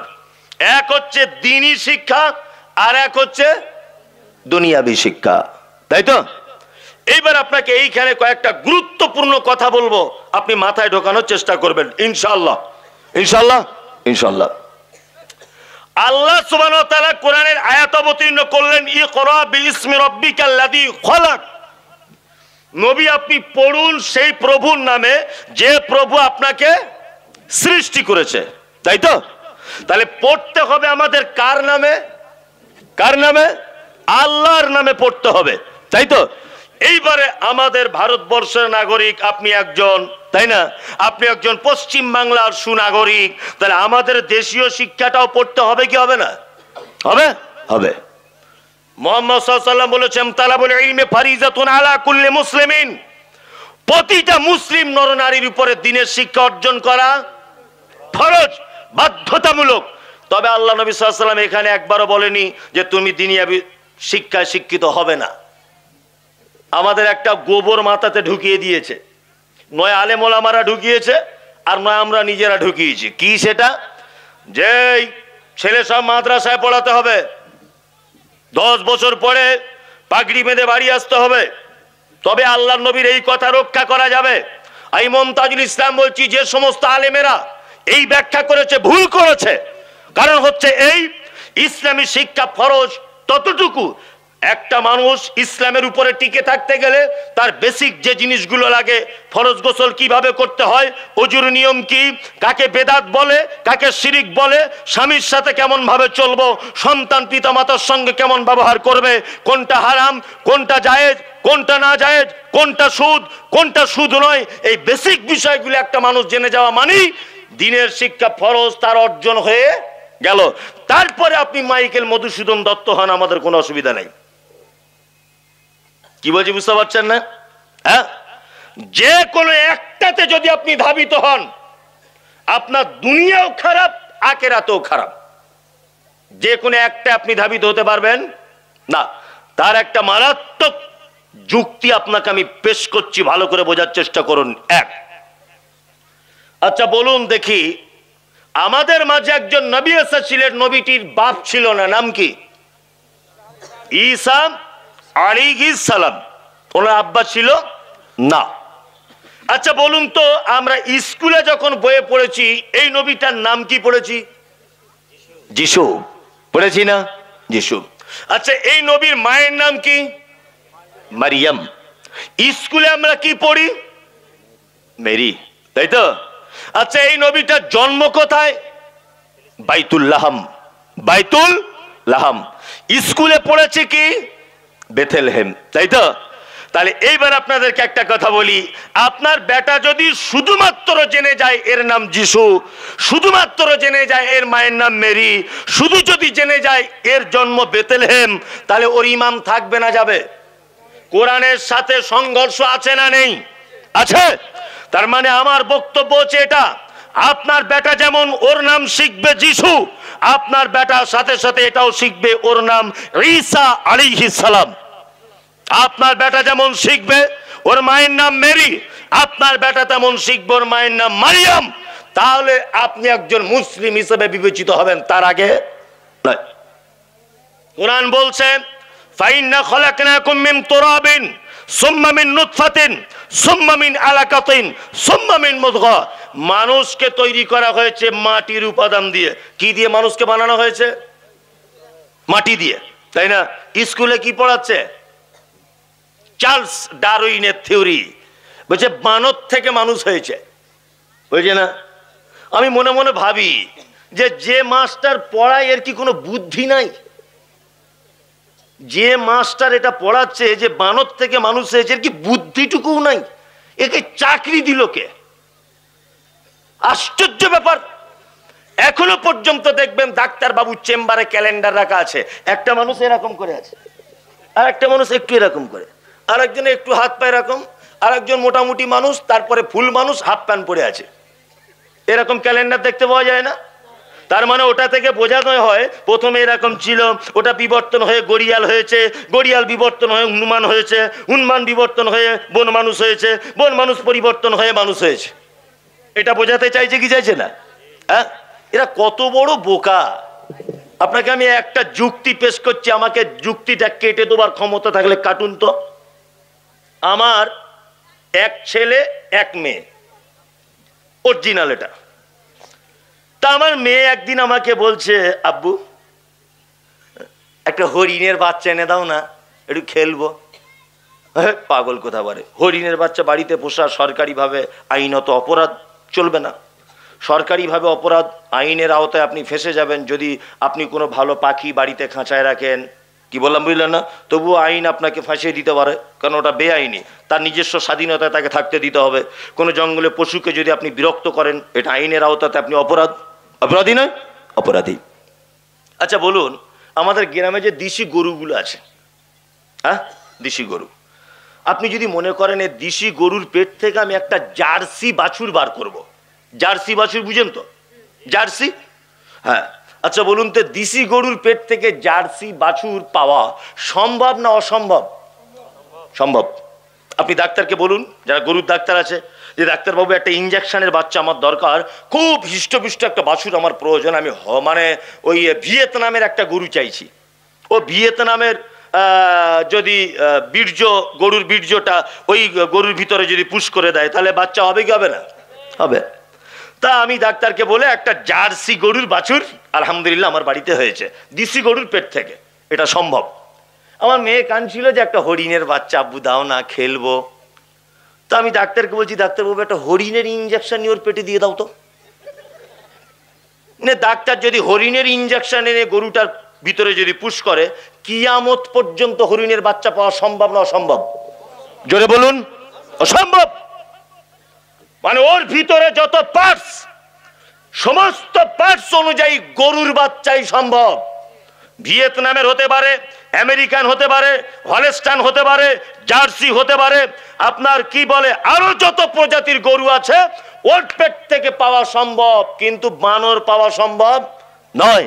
ওর পেট থেকে ঘোড়া পাওয়া সম্ভব নয়, ওর পেট থেকে হাতি পাওয়া সম্ভব নয়। ওর পেট থেকে যা সিস্টেম তৈরি করেছে আল্লাহ, শুধুমাত্র গরুই হবে, অন্য কিছু আর হবে না, হতেই পারে না। তা বানর একটা ভিন্ন প্রাণী, বানর একটা ভিন্ন প্রাণী, তার থেকে মানুষ হয় কি করে? 2024 সালে যদি স্কুল সিলেবাসে পড়ানো হয়, তা আমি বলবো হেডমাস্টারের মাথাতে গোবর ভরা আছে। কি করে এটা পড়াতে পারে? পাড়া গ্রামে দেখতে পাবেন অনেক মানুষ, তারা পেটের দায়ে বানর খেলা করাতে আসে না? 50 বছর যে লোকটা বানর নিয়ে খেলা দেখাচ্ছে, কই ওর বাঁদরটা কোনোদিন মানুষ হয়ে যাচ্ছে না তো? এরকম খবর আছে? সুন্দরবনে দেখেছেন আপনি? জন্ম থেকে শুনছেন সুন্দরবন বলে একটা বন আছে, দেখতে পাচ্ছেন না? ভারত বাংলাদেশ মিশ্রিত একটি বন সুন্দরবন। জীবনে কোনোদিন সোশ্যাল মিডিয়ার মাধ্যমে আপনি দেখেছেন যে সুন্দরবনের কিছু আজ থেকে 150 বছর আগেকার বানরগুলো বিবর্তন হতে হতে হতে হতে হতে হতে মানুষ হয়ে গেছে? দেখতে পেয়েছেন? পাবেন না। আপনার কাছে এটা আমার বিনীত অনুরোধ, আপনার বেটা যেমন চার্লস ডারউইনের থিওরি পড়বে, মানুষ বানর থেকে বিবর্তন হয়ে মানুষ হয়েছে, আপনার কাছে অনুরোধ, আপনার বেটাকে এইটা জানার সুযোগ করে দেন। কোরআন বলেছে বাইন্না খলাকনাকুম মিন তুরাবিন, নিশ্চয় আল্লাহ বলছেন মানুষকে আমি মাটি দিয়ে তৈরি করেছি। আপনার বেটা দুটোই জানুক। যদি আপনার বেটা শুধু এইটা জানে ওর মায়ের নাম মেরি, এইটা যদি জানে ওর নাম যিশু, এইটা যদি জানে ওর নাম বেথলেহেমে জন্ম, এইটা যদি জানে বানরের বিবর্তনে মানুষ হয়েছে, আমি মুমতাজুল ইসলাম বলবো আপনার বেটার ঈমান চলে গিয়ে ও বেঈমানে পরিণত হয়ে গেছে, ঈমান নাই ওর। আমি বলতে চাইছি দুটোই শিক্ষার প্রয়োজন আছে। আছে না নেই? আছে, আছে দুটোই। আপনার ছেলে মাস্টার হোক, আমার আপত্তি নেই। আপনার ছেলে আইপিএস অফিসার হোক, আলহামদুলিল্লাহ, এটা আমি চাই আপনার ছেলে হোক। কিন্তু আইপিএস অফিসারের সাথে সাথে আপনার বেটার এটা জানা জরুরি যে কোরআন কি বলছে, বিজ্ঞান কি বলছে, কোরআন কি বলছে, আর আমরা দুনিয়াতে কি পড়ছি, কি করছি, কোনটা হারাম, কোনটা জায়েজ, কোনটা না জায়েজ, এইটা আপনার বেটাকে শিখে নিতে হবে আর আপনাকে শিখিয়ে দিতেও হবে। কোনো সমস্যা নেই। আমি তো নিজের চোখে দেখার কথা বলছি, নিজের চোখে দেখার কথা। কি বলছেন আপনি? বারাসাত সদর হাসপাতালে এই বড় দাড়ি ডাক্তার শাহিনুর রহমান চিকিৎসা করাতে গেলাম, আমাকে দেখে জড়িয়ে ধরে বলছে আসসালামু আলাইকুম হুজুর, আপনার বক্তব্য আমি এত শুনি। আমি থাকতে না পেরে বললাম এই পোশাক কেন? বলছে এই পোশাকের ব্যাপারে মুহাম্মদ সাল্লাল্লাহু আলাইহি ওয়াসাল্লাম তিনি বলেছেন। অবাক হয়ে গেলাম। গাঁঠের উপরে কাপড়, এই জায়গায় প্যান্ট পরা, এই বড় তার দাড়ি, নামাজ পড়ে পড়ে এখানে কালো দাগ হয়ে গেছে। আমি তো বলিনি আপনার ছেলে ডাক্তার হবে না, মাস্টার হবে না। আপনার ছেলের শিক্ষা চরম পর্যায়ে পৌঁছাক, কিন্তু একটাকে বাদ দিয়ে নয়, ইসলামী শিক্ষাকে বাদ দিয়ে নয়। এবার আপনাকে বলি এই দুইটো শিক্ষার ভিতরে কার কতটা মর্যাদা। আপনার ছেলে যদি শুধু মাইকেল মধুসূদন দত্ত হয় তাহলে দুনিয়ায় মারাত্মক উপকার। কি বললাম বুঝলেন না? আপনার ছেলে ডাক্তার হলো, অনেক টাকা ইনকাম, 4টে রুগী দেখলেই 4000। আপনি এইটা ভাবছেন তো? 4টে রুগী দেখলে 4000, এটা ভাবছেন তো? ওটাই ভেবে ওই লাইনে চলছেন, কোনো সমস্যা নেই, আমাদের এ ব্যাপারে আপত্তিও নেই। কিন্তু আপনার ছেলে যদি মাদ্রাসায় পড়ে আর কোরআনের শিক্ষা যদি অর্জন করে, তাহলে এর যে পুরস্কার কত! আল্লাহু আকবার। ইমাম সাহেব যে আতর ব্যবহার করে, এই আতর হেডমাস্টার চোখেই দেখেনি জীবনে। কি বললাম বুঝলেন? একজন আলেম যে মানের খায়, সে নিজের খাক আর পরের খাক আর যাই খাক, কোটিপতি চোখে দেখে না। কি বললাম বুঝলেন? সব থেকে আশ্চর্য ব্যাপার হচ্ছে আপনার বউ দেশি মুরগি বাড়িতে রাখে আর খায় কে? ডিম। হুজুরে খায় ডিম। খায় কে? হুজুর ডিম খায়। হ্যাঁ, এটা একটা উপকার গেল। দুনিয়াতে উপকারের কথা বলছেন, আমি তো বলবো এটা চ্যালেঞ্জের সাথে। আলেমদের টাকাতে যা বরকত আছে, যা বরকত, এই বরকত আর কোন লোকের হয় এটা আমার জানা নাই। তাছাড়া 7,500 টাকার চাকরি করে 1.5 বিঘা জমি কিনতে পারে। ও তো চুরি করে না। আপনাদের ইমাম সাহেব গ্রামে মুরগি টুরগি চুরি করে? করে না। ওর বেতন কত? 10,000-এর বেশি নেই। আচ্ছা, তারপরও দেখবেন ওর বউ যত দামি শাড়ি পরে, আপনি কোটিপতি হলো ধারে পাশে টিকতে পারবেন না, ধারে পাশে আপনি যেতে পারবেন না। এটা আল্লাহর পক্ষ থেকে দয়া। কি বললাম বুঝলেন? আপনার পরিবারে তো দিন রাত ঝামেলা, দিন রাত ঝামেলা, দিন রাত মারামারি। আমাদের বউদের একবারও বলতে হয় না যে এই জিনিসটা এনে দাও, যেটা লাগবে এখন 3 মাস আগে কিনে রেখে দিয়েছে স্টক করে। তোর কখন প্রয়োজন বল, আগে থেকে স্টক। সমস্ত আলেমদের খবর নিয়ে দেখুন, তার বউদের কাছে খবর নেবেন। আমি যেটা বলছি এগুলো বাস্তব, বরকতের নাম। দুনিয়াতে হয়তো একটু কষ্ট হতে পারে, কি বললাম বুঝলেন না? বেতন কম, একটু কষ্ট হতে পারে। দুনিয়াতে হয়তো আপনার অনেক উপকার হবে, আপনি বড় একজন অফিসার, অনেক টাকা পয়সা আছে, কিন্তু আল্লাহর দরবারে আপনার কিন্তু মারাত্মক ক্ষতি রয়েছে। কিয়ামতের দিন মুহাম্মদ সাল্লাল্লাহু আলাইহি ওয়াসাল্লাম তিনি বলছেন যে একজন হাফেজকে, একজন আলেমকে ডাকা হবে, ডেকে বলা হবে এই তুমি কোরআন তেলাওয়াত করো। ও তেলাওয়াত করবে আলহামদুলিল্লাহি রাব্বিল আলামিন। আল্লাহ বলবেন জান্নাতে চলো 1 তলার উপরে ওঠো, আর রহমানির রহিম চলো আর 1 তলার উপরে ওঠো। মর্যাদার আর একটা উচ্চ স্থানে যাও। এইভাবে তার আয়াত যেখানে শেষ হবে তার থাকার জায়গা কোথায়? সেখানে। সারা পৃথিবীর বর্তমানে বড় বিল্ডিংটার নাম কি? বুরুজ খলিফা, দুবাই, তাই তো? আর আমাদের এখানে সব থেকে ধনী লোকের বিল্ডিং মুকেশ আম্বানি ধরে নিতে পারেন মুম্বাইয়ের, তাই তো? মুকেশ আম্বানি বড় বিল্ডিং কতলা হবে? 1000 তলা হবে? কত? 2000 হবে? হবে না। আল্লাহু আকবার। কোরআনে আয়াত কতটা আছে? 6666। এটা প্রচলিত কথা। 6236। 6236। আমি 6000 ধরে নিলাম যুক্তি তর্কের খাতিরে। 6000 যদি 6000ই কোরআনের আয়াত হয়, ও কত তলার উপরে থাকবে? 6000 তলার উপরে থাকবে ওর থাকার জায়গা। আল্লাহু আকবার। আপনার ছেলেকে জিজ্ঞাসা করা হবে, পড়ো কোরআন পড়ো। আল্লাহ, কোরআন পড়তে জানি না, শিখি নাই তো, ছোট থেকে ইংলিশ মিডিয়ামে ছিলাম। তা ঠিক আছে, 2-4টি ইংরাজি বল। A for apple, B for ball, C for cat. বাম দিকে দাঁড়া, বাম দিকে দাঁড়া, তোকে পরে ডাকছি, বাম দিকে দাঁড়া। আল্লাহু আকবার। আমি ছোট করিনি, আমি আপনাকে ছোট করছি না, আপনার বেটাকে ছোট করছি না। আমি আগে থেকে বলে বলে আসছি আপনার বেটা দুটোই শিখবে। একটা যদি শেখে তাহলে এই অবস্থা। কি বললাম বুঝতে পারছেন না? আপনার বেটা যেমন ইংলিশ মিডিয়ামে পড়ে, আপনার বেটাকে আপনি পার্সোনাল ভাবে কোনো মৌলভী সাহেবকে মাসে 1000 টাকা দিয়ে তার কোরআন পড়ার ব্যবস্থা করুন, বাড়িতে কোরআন পড়ার ব্যবস্থা করুন। তাহলে আপনি একজন পিতা হিসাবে কিয়ামতের মাঠে জবাবদিহিতা দিতে পারবেন, তার আগে নয়। এইবার আমি আপনাদেরকে বলবো শিক্ষার মর্যাদা কতটা। কোন শিক্ষায় শিক্ষিত হলে আল্লাহ বলছে শিক্ষিত, এটা আমাদের জানা লাগবে কি লাগবে না? লাগবে। আল্লাহ তাআলা বলছেন, কুল হাল ইয়াস্তাবিল্লাযিনা ইয়ালামুনা ওয়াল্লাযিনা লা ইয়ালামুন। নবী আপনি বলুন, যারা জানে আর যারা জানে না এরা দুজন কি সমান? সমান? সমান নয়। আল্লাহ তাআলা বলছেন, কুল নবী আপনি বলুন, হাল ইয়াস্তাবিল আমা ওয়াল বাসীর ওয়াদ দুলুমাতি ওয়ান নূর। চোখওয়ালা লোক আর অন্ধ লোক এরা দুজন কি সমান? আল্লাহ নবীকে বলছেন, নবী চোখওয়ালা লোক আর অন্ধ লোক এরা দুজন কি সমান? সমান নয়। তার মানে যার ভিতরে দ্বীনের জ্ঞান নেই এ অন্ধ লোকের মতো। আল্লাহ বলছেন যার ভিতরে দ্বীনের জ্ঞান আছে এ চোখওয়ালা লোকের মতো। বর্তমান বাজারে একটা বাস্তব চিত্র আপনাদের সামনে তুলে ধরছি।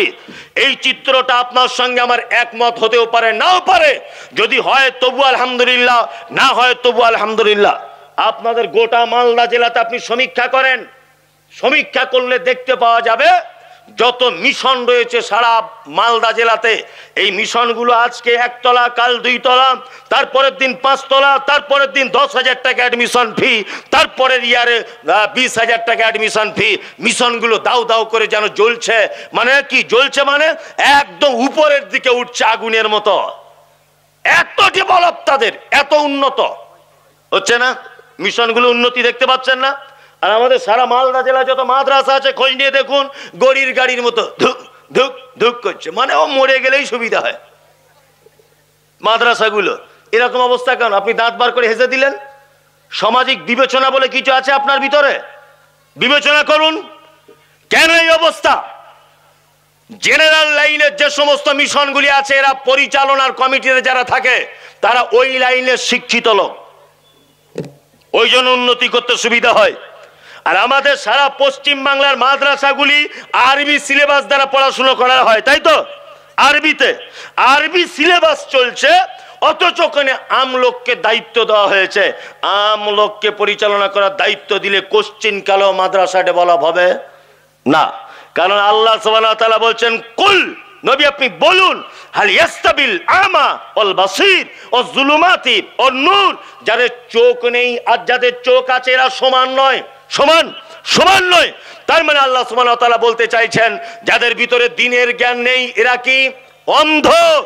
আরে ও মাদ্রাসা মানে তো দ্বীনের আলো দেখাবে, চারিদিকে আলো দেখাবে না? হ্যাঁ, এখন এই আলোর জায়গা যদি কানা লোককে দায়িত্ব দেওয়া হয় আর কেউ আলো পাবে? পাবে? আমি মমতাজুল ইসলাম 2 চোখে দেখতে পাই না।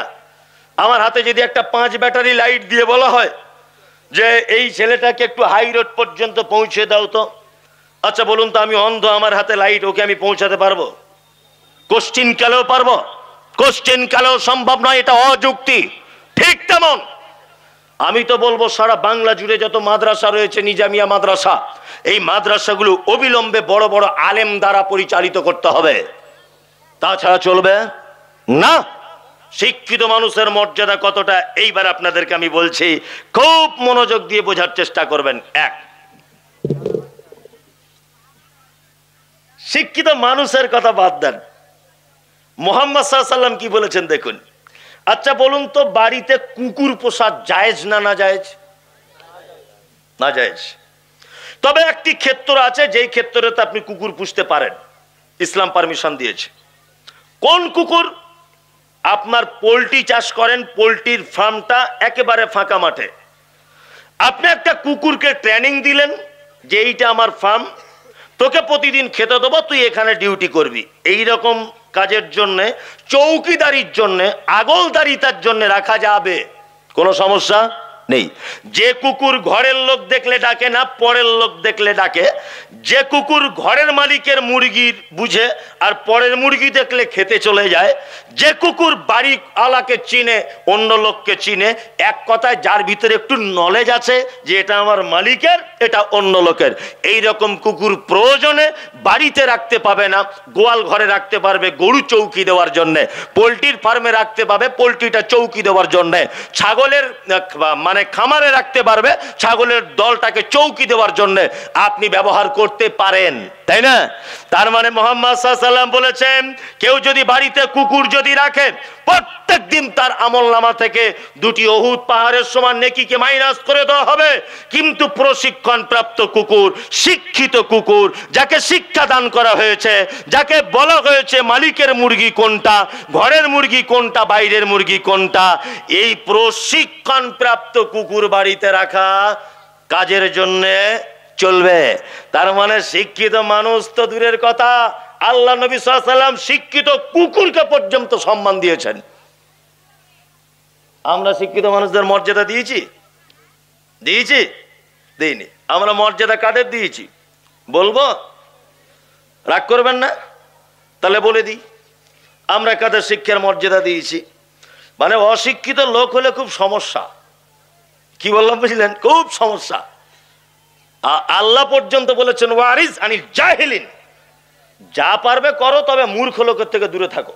আল্লাহর ভাষা, এটা কোরআনের ভাষা। কি বললাম বুঝলেন? আল্লাহর ভাষা, যে যারা কিছু জানে না তাদের থেকে দূরে থাকো। শিক্ষিত লোকের সাথে বন্ধু করলে লাভ, আর অশিক্ষিত লোকের সাথে বন্ধু করলে ক্ষতি। একটা দৃষ্টান্ত পেশ করি। খুব শিক্ষিত লোক, এর সঙ্গে আমার বন্ধুত্ব, কোনো একদিন ঝামেলা হয়েছে, ও যদি আমাকে একটা মারে তো অন্ততপক্ষে এমন জায়গায় মারবে যাতে আমার অসুবিধা না হয়, ও বুঝে মারবে। কি বললাম বুঝলেন না? আর অশিক্ষিত যদি বন্ধু হয়, একেবারে এসে লাঞ্চে ঘুষি মেরে দিবে, মানে সব ফেটে রক্ত বার হয়ে যাবে। কি বললাম বুঝলেন? শিক্ষিত আর অশিক্ষিত লোকের একটা বৈশিষ্ট্য বলি। এক, আমি অসুস্থ। আপনাদের কাছে একটা প্রশ্ন রাখছি। 2টো লোক আমাকে দেখতে এসেছে। একটা লোক 400 টাকা কেজি আপেল 1 কেজি নিয়ে এসেছে, আর একটা লোক 20 টাকা কেজি বাজারে পেয়ারা 1 কেজি নিয়ে এসেছে। বলুন তো 2টো লোকের মধ্যে শিক্ষিত কে? কে? পেয়ারাওয়ালা। কি করে বুঝলেন? ইয়েস, ও শিক্ষিত মানুষ। ও জানে আপেলের দাম 500 টাকা কেজি হতে পারে, কিন্তু 1 কেজি আপেলে যে আমার রোগী সুস্থ হবে বা যতটা তার প্রোটিন দরকার লাগবে, 1 কেজি আপেলে যতটা হবে 2টা পিয়ারে বা পিয়ারাতে বা আঞ্জিরে সমপর্যায়ের হবে। কি বললাম বুঝলেন না? ওই জন্য বন্ধু যদি করেন শিক্ষিত মানুষের সাথে করবেন। আপনার বাড়িতে এলেও ভেবে চিন্তে খাদ্য খাবার আনবে। কি বললাম বুঝলেন? এবার আপনাদেরকে একটা কথা বলি, আমরা শিক্ষিত মানুষদের মর্যাদা কতটা দিতে পেরেছি আর দিই, খুব বোঝানোর জন্য বলছি। আমি ভোটে দাঁড়িয়েছি আর এও দাঁড়িয়েছে, আমরা দুজন, বুঝলেন তো? এখন আমি রিক্সা চালক, লেখাপড়া জানি না, গন্ড মূর্খ, মানে একদম আমার মাথাতে গোবর ভরা। এখন আমি দাঁড়িয়েছি কোন পার্টিতে? না, বর্তমান যে পার্টি চলছে এই পার্টিতে আমি দাঁড়িয়েছি। আমি একদম গন্ড মূর্খ। আর এ দাঁড়িয়েছে, এ কিন্তু এলাকায় একজন সব থেকে উচ্চ শিক্ষিত লোক। কি বললাম বুঝলেন? বিশাল শিক্ষিত, এ দাঁড়িয়েছে নির্দলে। আজকে ভোট হয়ে গেল, কালকে রেজাল্ট বার হবে। আচ্ছা সত্যি কথা বলবেন, এমএলএ ভোট ধরে নেন, দুজনে এমএলএ দাঁড়িয়েছি, ও নির্দলে আর আমি বর্তমান রানিং পার্টিতে। বলুন তো জিতবে কে? Running party. হ্যাঁ, নিয়ে এবার আমাকে পার্লামেন্টে পাঠিয়ে দেওয়া হয়েছে। কি বললাম বুঝলেন? আমি এমপি হয়েছি, আমাকে পার্লামেন্টে পাঠিয়ে দেওয়া হয়েছে। আর পার্লামেন্টের অবস্থা তো বুঝতে পারছেন, খাম খেয়ালি মত। কি বললাম বুঝলেন না? একদম খাম খেয়ালি, যখন যেটা ইচ্ছা তখন সেটা করতে চাইছে। মানে ওরা ভাবছে যে অমিত শাহ নরেন্দ্র মোদীর বাপের পার্লামেন্ট, এটা ভাবছে হয়তো। কখনো এনআরসি, কখনো সিএ, কখনো বাবরি মসজিদ ভাঙতে হবে, কখনো অমুক করতে হবে, কখনো এনআরসি চালু করে দিতে হবে, কখনো ডিটেনশন ক্যাম্প তৈরি করতে হবে। কোনো কিছু করে সুখ পেল না যে আপনি আপনার পরিবারকে কি শিক্ষা দেবেন। এটা বলবো, বলি। শিক্ষিত মানুষদের মর্যাদার একটা জিনিস বাদ চলে গেল, সেটা বলছি। এই আপনারা জানেন পবিত্র আল কোরআনে একটি সূরা আছে একটি লোকের নামে, সে নবীও নয় ও রসুলও নয়। লোকটার নাম কি? লোকমান, তাই তো? লোকমান, লোকমান তার নাম। বাড়ি কোথায় জানা আছে? জেনে যান। আপনারা জানেন যারা শিক্ষিত মানুষ, যে দক্ষিণ আফ্রিকাকে বলা হয় দুর্ভিক্ষের মহাদেশ। কি বললাম বুঝলেন? যারা ইতিহাস পড়েন, পড়াশোনা করেন, তারা জানেন। তবে এখন যদিও ওদের আর সেই দুর্ভিক্ষ, সেই দুর্দিন আর নেই, এখন ওদের অনেক ডেভেলপ হয়েছে। এই দক্ষিণ আফ্রিকার একটি শহরের নাম হচ্ছে হাবাসা। কি নাম? আমরা হযরত বেলালকে কি বলি? হাফসি দেশের মানুষ বলি না। জায়গাটার নাম হাফসি নয়, জায়গাটার নাম হাবাসা। বর্তমানে যার নাম ইথিওপিয়া। ঠিক আছে, এই ইথিওপিয়াতে জন্মগ্রহণ করেছিলেন, তার নাম লোকমান। কি বললাম বুঝলেন? ছোটতে কি ছিলেন? ছোটতে তিনি বকরি চড়ানোর কাজ করতেন আর কাঠের মিস্ত্রি ছিলেন, খুব ভালো দক্ষ মিস্ত্রি কাঠের। নাম তার লোকমান, কিন্তু হাকিম হচ্ছে তার উপাধি। কি বললাম বুঝলেন? হাকিম মানে এটা ভাববেন না যে হেকিমি চিকিৎসা। মানুষ তো অনেক রকম বোঝে, সব কিছু চিটিং বাজ বসে থাকে না, লাল সুতো কালো সুতো গাছ লালিয়ে এখানে ওখানে, আর বলে হেকিমি চিকিৎসা, বলে না। লোকমানকে এরকম ভাববেন না। লোকমান হাকিম মানে প্রজ্ঞা, জ্ঞানী, এত জ্ঞানী, আল্লাহু আকবার। আচ্ছা দক্ষিণ আফ্রিকার লোক দেখতে সাদা না কালো? ওদের ঠোঁটগুলো কেমন? মাটির দিকে ঝোলা, মোটা, আর চুলগুলো পাখির বাসার মতো, মনে হচ্ছে ঘুঘু পাখি বাসা করেছে, তাই না? জি।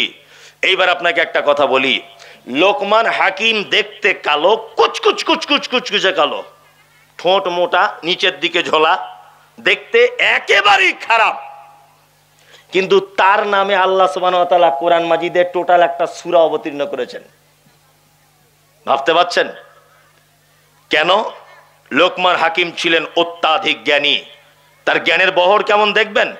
তার জ্ঞানের একটা ছোট্ট উদাহরণ আপনাকে পেশ করি।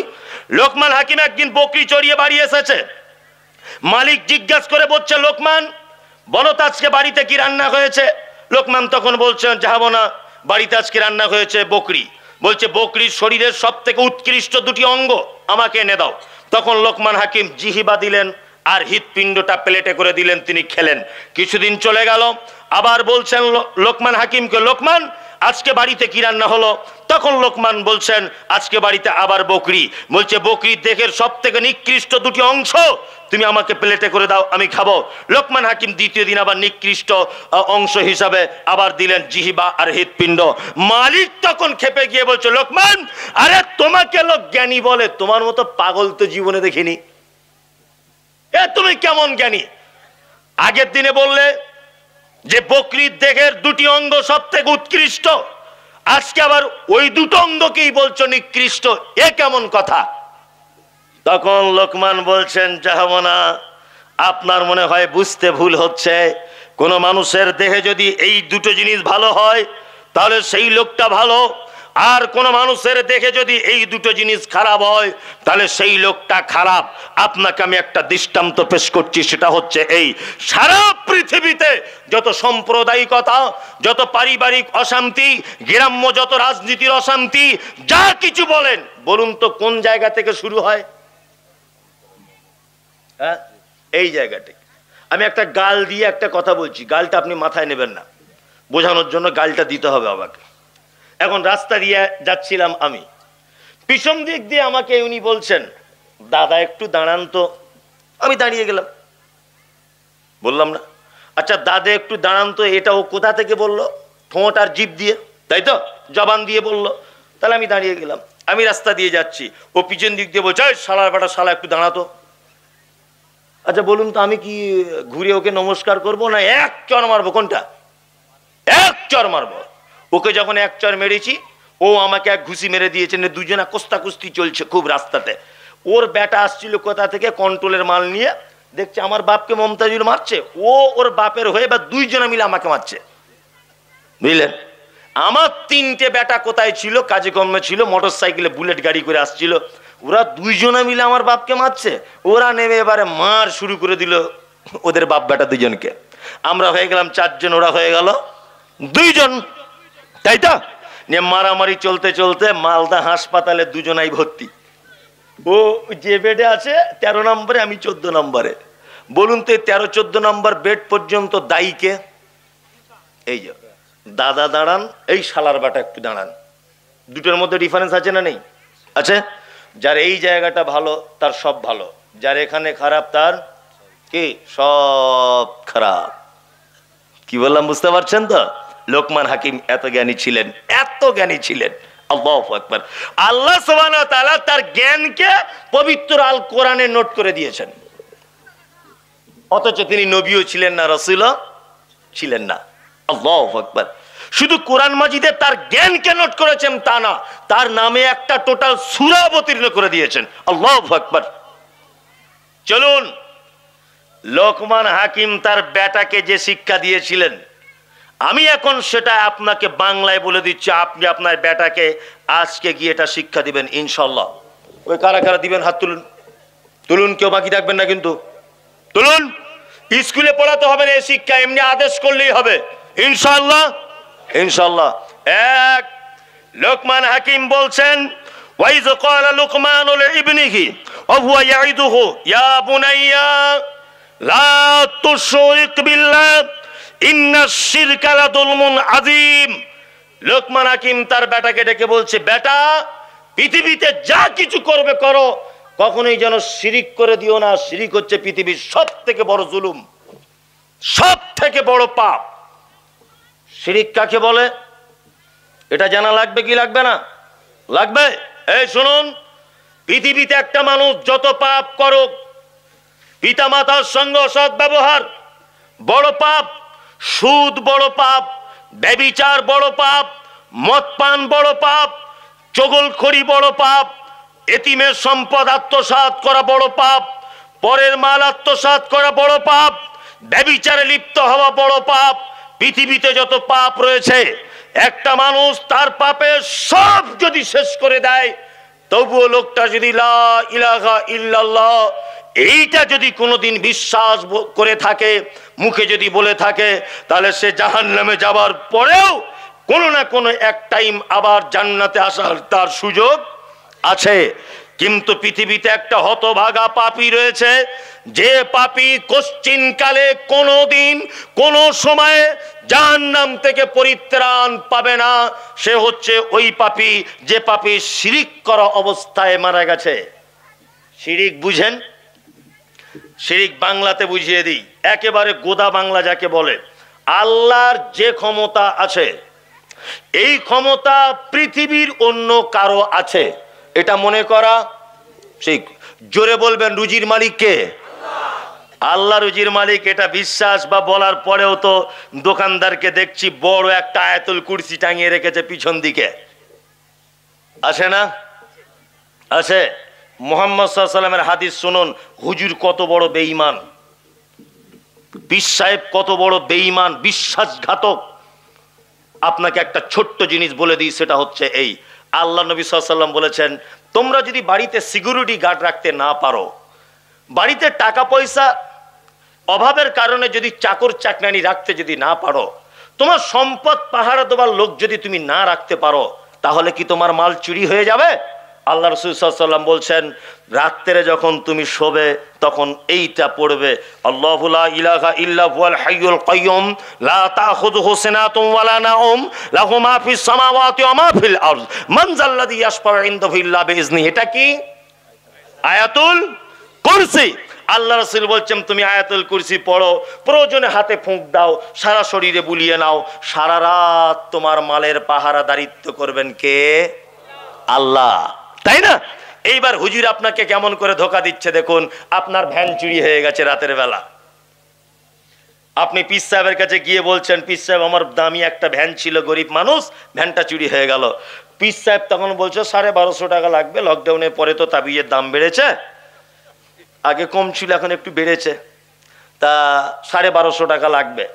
তারপরে কি করতে হবে?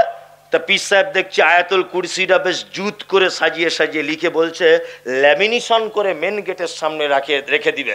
চোর আর তো দূরের কথা, চোরের বাপও ঢুকতে পারবে না। হুজুর 3-4 দিকে চিটিংবাজি করেছে। এক নম্বর, হুজুর যদি এটা বলে দিত যে তুমি আয়াতুল কুরসি পড়ে বুকে ফুঁক দাও, তাহলে আল্লাহর নবীর একটা সুন্নত হুজুর মানাতো, তাই তো? হুজুর সুন্নতকে কুরবানি করে দিল। তারপর আল্লাহু লা ইলাহা ইল্লা হুয়াল হাইয়ুল কাইয়ুম, কোরআন প্রতিটা অক্ষরে কটা নেকি পাওয়া যায়? 10টা। তা আয়াতুল কুরসির ভিতরে মিনিমাম 100টা অক্ষর আছে না নেই? মিনিমাম, আমি গুনিনি, 100টা ধরে নেন, তাহলে 10টা করে নেকি হলে 10 গুণ 100 কত? 1000 নেকি থেকে পীর সাহেব আপনাকে বঞ্চিত করেছে। আত্তিন মান তাআল্লাকা তামিমাতান ফাকাদ আশরাকা। মুহাম্মদ সাল্লাল্লাহু আলাইহি ওয়াসাল্লাম তিনি বলেছেন, কেউ যদি তার শরীরে, কেউ যদি কোনো জায়গায় শেফার জন্য কোনো জিনিস লটকে দেয়, অবশ্যই তার নাম শিরক, তার নাম শিরক, তার নাম শিরক। হুজুর শিরকের ব্যাপারে আমল করতে বলেছে ওই লোকটাকে। তার মানে 1200 টাকাও গেল, সুন্নত কুরবানি দিয়ে দিল, হুজুর কোরআন পড়া থেকে বঞ্চিত করলো, সস্তায় চোর আটকানোর কৌশল বলে দিল। এ পাক্কা মিথ্যুক পীর সাহেব, পাক্কা মিথ্যুক। কি বলছে বুঝতে পারছেন না? ও যদি এটা বলে দিত তুমি আয়াতুল কুরসি পড়ো, তোমার বুকে ফুঁক দাও, তাহলে ঠিক ছিল। ঠিক ছিল না? তাহলে ঠিক ছিল। আরে বোকা লোক আমি বহু দেখেছি, অফিসার লোক এত বোকা হয়, শিক্ষিত মানুষ এত বোকা হয়। আল্লাহু আকবার। এখানে কোর্ট কোথায় আপনাদের? মালদা কোর্ট। মালদা কোর্ট। মালদা কোর্টের ধারে দেখবেন কিছু লোক কিছু জড়িবুটি নিয়ে, ওই তাল গাছের শিকড়, আম গাছের শিকড় নিয়ে, ওই প্লেটে করে নিয়ে বসে আছে, আর একটা ভাঙা মাইক্রোফোন নিয়ে বলছে আফ্রিকা কঙ্কো জঙ্গল সে লেকে আয়ে হ্যায় জড়িবুটি। বিয়ে করেছো, বউ থাকছে না, আমার ওষুধে এত পাওয়ার। যে সমস্ত মায়েরা মা হতে পারছেন না, 13 বছর ভুগছেন, আমার ঔষধ ব্যবহার করবেন, 3 মাসের মধ্যে পেট আস্তে আস্তে করে উঁচু হয়ে যাবে, দেখবেন। ফলাফল কি দেখছি? এই মাত্র বিচারপতি বিচার করার পরে কোর্ট থেকে বলছে যে আমার বহুমার তো বাচ্চা হয় না, তা 2টো গাছের শিকড় কিনে নিয়ে যায়। তা আমি বলছি ও কি শিক্ষিত লোক? ওর কপালে ঝেঁটা লেগেছে বলে আম গাছের জাম গাছের শিকড় নিয়ে চিটিংবাজি করে ইনকাম করছে। আর এ জজ সাহেব, এ থানার বড় বাবু, এ এসপি, এ কোন ডিপার্টমেন্টে উচ্চ পদস্থ রয়েছে, এ দেখছি ওই শিকড় কিনে বাড়ি নিয়ে আসছে, ওর বইয়ের ছেলে হয় না। আরে ওর গাছে যদি সব বইয়ের ছেলে হয়ে যেত, তাহলে তো ওকে আগে রাজ্য সরকার এসি ঘরে সোনার মানিক করে টাঙিয়ে রাখতো। রাখতো না? রাখতো। পাক্কা চিটিংবাজ। ওই জন্য কাজী নজরুল বলেছেন, এই পীর ফকিরের কথা যদি সত্য হতো, তারা কেন ফুটপাতে ভিক মেঙে খেত? একটা লোক চুরি করে মারা গেল, তার জন্য ক্ষমা চাওয়া যাবে না? একটা লোক মদ পান করে মারা গেল, তার জন্য ক্ষমা চাওয়া যাবে না? যাবে? যাবে না? যাবে। কিন্তু আল্লাহ তাআলা বলছেন মা কানা লিন নাবিয়্যি ওয়াল্লাযিনা আমানু আন ইস্তাগফিরু লিল মুশরিকিন। আল্লাহ বলছে যারা শিরিক করা অবস্থায় মারা যায়, নবী এবং ইমামদারদের জন্য উচিত নয় যে তাদের জন্য ক্ষমা প্রার্থনা করুক। কি বললাম বুঝলেন না?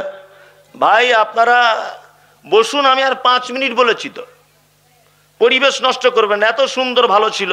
আমি জানি যে আপনার বয়স হয়ে গেছে, পেচ্ছাবের প্রয়োজন আছে, এটা আমি বুঝতে পারছি। যার পেচ্ছাবের প্রয়োজন সে যান।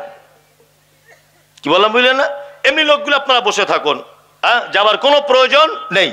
শিরক এত বড় পাপ, আল্লাহ পবিত্র আল কোরআনে বলছেন, মা কানা লিন নাবিয়্যি ওয়াল্লাযীনা আমানু আন ইস্তাগফিরু লিল মুশরিকিন ওয়ালাউ কানু উলি কুরবা।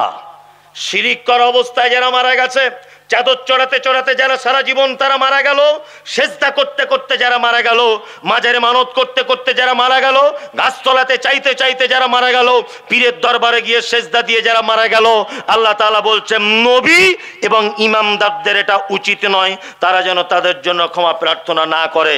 ওয়ালাউ কানু উলি কুরবা। আর ওই মুশরিক বা ওই শিরিককারী তারা যদি নিকট আত্মীয় হয়, তবুও তার জন্য ক্ষমা প্রার্থনা করা যাবে না। শিরিক পৃথিবীর একজন ভয়ঙ্কর পাপ। আল্লাহ তুমি আমাদের পাপ থেকে বাঁচা, বলুন আমিন। আমিন। শিরিক করবেন না। লোকমান হাকিম তার বেটাকে তারপরে আর একটা শিক্ষা দিচ্ছেন, এইটা বলে আমি বক্তব্য শেষ করে দিব। অওয়াসাইনাল ইনসানা লিওয়ালিদাইহি হামালাতুহু উম্মুহু ওয়াহানান আলা ওয়াহানিন ওয়া ফিসালুহু ফি আমাইনি আনিশকুরু লি ওয়া লিওয়ালিদাইকা ইলাইয়াল মাসির। বেটা, পৃথিবীতে যত সম্পর্ক আছে আব্বা মায়ের সাথে অসৎ ব্যবহার করবেন না। এই আপনার আব্বা মায়ের সাথে সৎ ব্যবহার করেন? করেন? করেন। আপনার বয়স তখন 2 বছর, আপনার আব্বার সাথে একটু ওল্ড মালদা মার্কেটে যাচ্ছিলেন সাইকেলে বসে। এই কথাটা শুনে যদি আপনার চোখে যদি পানি না আসে আর আপনার লোম যদি খাড়া না হয় পিতামাতার এই বিষয়টা শুনে, তাহলে ভেবে নিতে হবে আপনার ঈমান কাজ করছে না। এতক্ষণ যা শুনেছেন আপনি সব যদি ভুলে যান, আমার কোনো আপত্তি নেই। এই বক্তব্যের এই শব্দগুলো আপনাকে শুনে যাবার বিনীত অনুরোধ করছি। ইনশাল্লাহ শুনবো, ইনশাল্লাহ। ইনশাল্লাহ। আপনি মালদায় যাচ্ছিলেন আপনার আব্বার সাইকেলে উঠে, যেতে টাইম লাগবে 20 মিনিট। উঠেই বলছেন, আব্বা এটা কি গাড়ি গো? বলছে এটা ট্রেন। হয়ে গেল। আব্বা এটা কি গাড়ি? বলছে এটা সেই ট্যাক্সি। আচ্ছা, ওটাও হয়ে গেল। আব্বা এটা কি গাড়ি? বলছে ওটা মোটর সাইকেল। আচ্ছা, এটা আব্বা কি আম? এটা হিমসাগর। এটা ফজলি আম। মানে মালদা যাওয়ার আসা পর্যন্ত প্রশ্ন করেছে আপনার বেটা মোটামুটি 1000। আপনার আব্বা সেদিন বাড়ি এসে তোমার মায়ের সাথে কি বলতে জানো? কই গো, আমাদের আব্দুর রহমান একেবারে স্পষ্ট ভাবে কথা বলতে শিখে গেছে, কি চমৎকার করে কথা বলছে, শোনো। বেটা এটা কি বলো তো? বলছে আব্বা এটা মুরগি ছানা। দেখছো, মুরগি ছানাটাও জেনে গেছে। আনন্দ করতো স্বামী স্ত্রী দুজন, তাই না? ওই আব্বাটারই বয়স হয়ে গেছে, বয়স তখন 85 বছর, চোখে কম দেখে, কানে কম শোনে। কি বললাম বুঝলেন? ভাত দিয়েছেন খেতে, বারান্দাতে খাচ্ছে ভাতটা, একটা মুরগির বাচ্চা এসে, এই এদিকে ফেরো, একটা মুরগির বাচ্চা এসে ভাতের থালার পাশে ঠক ঠক ঠক ঠক করে ঠোকরাচ্ছে। তোমার আব্বা তো একটু কম দেখে। তোমার আব্বা বলছে, আব্দুর রহমান, আরে বেটা কি রে এটা? বলছে আব্বা মুরগি ছানা। ভালো, শুনতে পাইনি, কানে কম শোনে। আবার একটু পরে গিয়ে ঠক ঠক করে আওয়াজ করছে, কি রে বেটা এটা? মুরগি ছানা। ভালো, আবার ঠক ঠক করছে, বেটা এটা কি রে? তখন বেটা রাগ করে বলছে, শালা বুড়োটা মরে না কেন? হ্যাঁ, এতবার কি আর বলা যায়? বলি কি বলি না? বলি। আল্লাহু আকবার। পিতা মাতার এই ব্যাপারটা একেবারে আলাদা। ব্যাপারটা একেবারে আলাদা। আপনাদের এলাকায় পিতা মাতার সেবা যত্ন পাচ্ছে? পায়? সেবা যত্ন পায়? পায় না। 60% পায় না। আল্লাহু আকবার, আল্লাহু আকবার। 60% পিতা মাতা অবহেলিত সমাজে, তাই না? হ্যাঁ, অবহেলিত হবার কারণ আছে। আচ্ছা, আপনাদের এখানে এই বুড়ো বয়সে আব্বা মারা কেমন করে ভাত খায় বেটাদের কাছে? পালি সিস্টেম। মনে হচ্ছে ওর বাপ মসজিদের ইমাম সাহেব আর ওর মা মুয়াজ্জিন, তাই না? হ্যাঁ, একদিন যদি এদিক ওদিক হয়ে যায়, বউ মারা চোখ বার করে বলে, ক্যালেন্ডার দেখে খেতে পারো না? আজকে ক তারিখ? বলে না? বলে। কেন এই অবস্থা কেন? আপনাদেরকে আমি একটা দৃষ্টান্ত পেশ করছি, আর পবিত্র আল কোরআনের একটি আয়াত আপনাদেরকে লাস্টে বলবো। আপনারা চার ভাই দিল্লিতে কাজে গেছেন। ঈদের 1 সপ্তাহ আগে বাড়ি আসবেন। ঈদের 1 সপ্তাহ আগে ফোন করেছেন আপনার স্ত্রীকে, হ্যালো সাবিনা, আমি মঙ্গলবারে বাড়ি যাব, তোমার জন্য কিছু আনতে হবে। সাবিনা তখন বলছে, আমার জন্য লাল শাড়ি ম্যাচিং করে আনবে, ব্লাউজ আর সায়া। আমার বোনের জন্য দুটো শাড়ি, আর আমার মায়ের জন্য একটা শাড়ি। 4 ভাই কেনাকাটা করছে দিল্লির কোন এক দোকানে। ওর স্ত্রী আবার ফোন করে বলছে, হ্যালো, এই শোনো শোনো শোনো, যে গোলাপি কালারের শাড়ি বলেছিলাম ওটা গোলাপি কালার না, ওটা হালকা একটু মেরুন কালারের নিও। তোমার কেনাকাটা হলো? লোকটা দিল্লি থেকে তখন ফোনে বলছে, সবার জন্য কেনাকাটা হয়েছে, শুধু আব্বার জন্য একটা পাঞ্জাবি লুঙ্গি আর মায়ের জন্য একটা শাড়ি ব্লাউজ আর সায়া নিচ্ছি। তখন ওর স্ত্রী ধুমকি দিয়ে বলছে, কেন প্রত্যেক বছর তুমি কেন আব্বা মায়ের জন্য শাড়ি জামা কাপড় কিনতে যাবে? তোমার আর 3টে ভাই চোখে দেখতে পায় না? বাড়ি চলে এসো। বইয়ের কথা সবাই শোনে না? বাড়ি চলে এলো। ঈদের দিন সকাল তখন 6টায় নামাজ হবে মসজিদে ঈদগায়। তাকবীর পাঠ হচ্ছে মাইকে, আল্লাহু আকবার আল্লাহু আকবার, লা ইলাহা ইল্লাল্লাহ, আল্লাহু আকবার আল্লাহু আকবার, ওয়ালিল্লাহিল হামদ। হয় না? হয়। তাকবীর পাঠ হচ্ছে মসজিদে, সবাই নতুন জামা কাপড় পরে ঈদগাহে নামাজ পড়তে যাচ্ছে। তোমার আব্বার বয়স 90 বছর, তোমার মায়ের বয়স 85 বছর। সবাই বাড়ি থেকে চলে গেল ঈদগাহে। তোমার আব্বা আর তোমার মা তোমাদের 2তলা বাড়ির সিঁড়ি দিয়ে উঠতে পারে না বলে সিঁড়ির ঘরে দুজন মশারি টাঙিয়ে 2 সাইডে শুয়ে আছে। তোমার মা পেচ্ছাপ পায়খানা করে শাড়ি নোংরা করে বসে আছে, তোমার আব্বা একই অবস্থা। তোমার মা আস্তে আস্তে করে মশারিটা আগলা করে দিয়ে বলছে, আব্দুল্লাহর আব্বা, তুমি ঈদগাহে যাবে না নামাজ পড়তে? তখন আপনার আব্বা বলছিল, যেতে তো ইচ্ছা করে, কিন্তু কে নিয়ে যাবে? যাবার কেউ নেই। তোমার মা মশারি ভিতর থেকে আস্তে আস্তে উঠে বলছে, দেখো বছরে একবার ঈদের নামাজ মিস করে দিও না, যাও, যেমন হোক করে যাও। তোমার মা গত বছরে তোমার বড় বোনেদের দেওয়া 2টো শাড়ি তলাতে একটা তোমার আব্বার পাঞ্জাবি ভরে রেখে দিয়েছিল, সেই পাঞ্জাবিটা বার করে দিয়ে বলছে, তুমি একটু লাঠিটা নিয়ে আস্তে আস্তে যাও না। তোমার আব্বা লাঠি নিয়ে আস্তে আস্তে ঈদগাহ পর্যন্ত গেল, নামাজ পড়লো, কাঁপছে থরথর করে। ঈদের নামাজ শেষ, সবাই বাড়িতে ফিরছে, তোমার আব্বাও ফিরছে। তোমার আব্বা আস্তে আস্তে তোমাদের সদর গেট, মেন গেটের সামনে বসে পড়েছে, আর উঠতে পারছে না সিঁড়ি দিয়ে। তোমরা ঈদের দিন শালা শালি আত্মীয় স্বজনকে নিয়ে দুপুর 12টা 1টা 2টো পর্যন্ত বিরিয়ানি কোপ্তা পোলাও করে খাচ্ছ 3 তলার উপরে। দুপুর 2টো পর্যন্ত তোমার মা গোসল না করে মশারির ভিতরে পায়খানা অবস্থায় পড়ে আছে। তোমার আব্বা কাঁপতে কাঁপতে মেন গেটের সামনে বসে আছে। বড় বৌমা দেখতে পেয়ে বলছে তার ছেলেকে, আব্দুল্লাহ, 2 পিস রুটি আর 2 পিস গোস্ত তো দাদুকে দিয়ে ফকিরের মতো বসে আছে, তবে মানা করবি, একটা খেতে বলবি, একটা পরে খেতে বলবি, তাছাড়া পাতলা পায়খানা করবে। ওর হুঁশ জ্ঞান খুব কম বুড়োটার। কেন এ সমাজ, কেন এ দুরবস্থা? হ্যাঁ, তোমার আব্বা মায়ের আজকে উপযুক্ত সাজা হচ্ছে, কারণ ওদের 2জনের মতো বড় বদমায়েশ আর বড় খারাপ পৃথিবীতে কেউ নেই। তাদের বদমায়েশির কারণে এই অবস্থা। তাদের থেকে বড় অপরাধ আর অপরাধিনী পৃথিবীর কোনো পুরুষ আর নারী নেই। তোমার মায়ের অপরাধগুলো একটা একটা করে বলি। তোমার মা এই গ্রামের পর্দাশীল মহিলা ছিল, জীবনে কোনোদিন কোনো পরপুরুষের সামনে মুখ খুলে কথা বলতো না। আমি মমতাজুল ইসলাম রাস্তা দিয়ে আসছিলাম, তোমার মা আমাকে দেখে একেবারে হুঁচট খেয়ে বাড়ির ভিতরে ঢুকে গেল, এত পর্দা করত।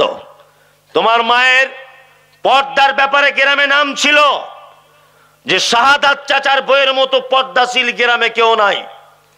তোমার মায়ের জীবনের সব থেকে বড় ভুল একটা জায়গায়, যে তোমার মতো অপদার্থ ছেলেকে জন্ম দিতে গিয়ে মালদার কোনো এক হাসপাতালে পরপুরুষ ডাক্তারের সামনে উলঙ্গ হয়ে সায়া ব্লাউজ খুলে লজ্জাস্থান দেখাতে হয়েছিল তোমার মতো বদমায়েশ ছেলেটাকে জন্ম দিতে গিয়ে।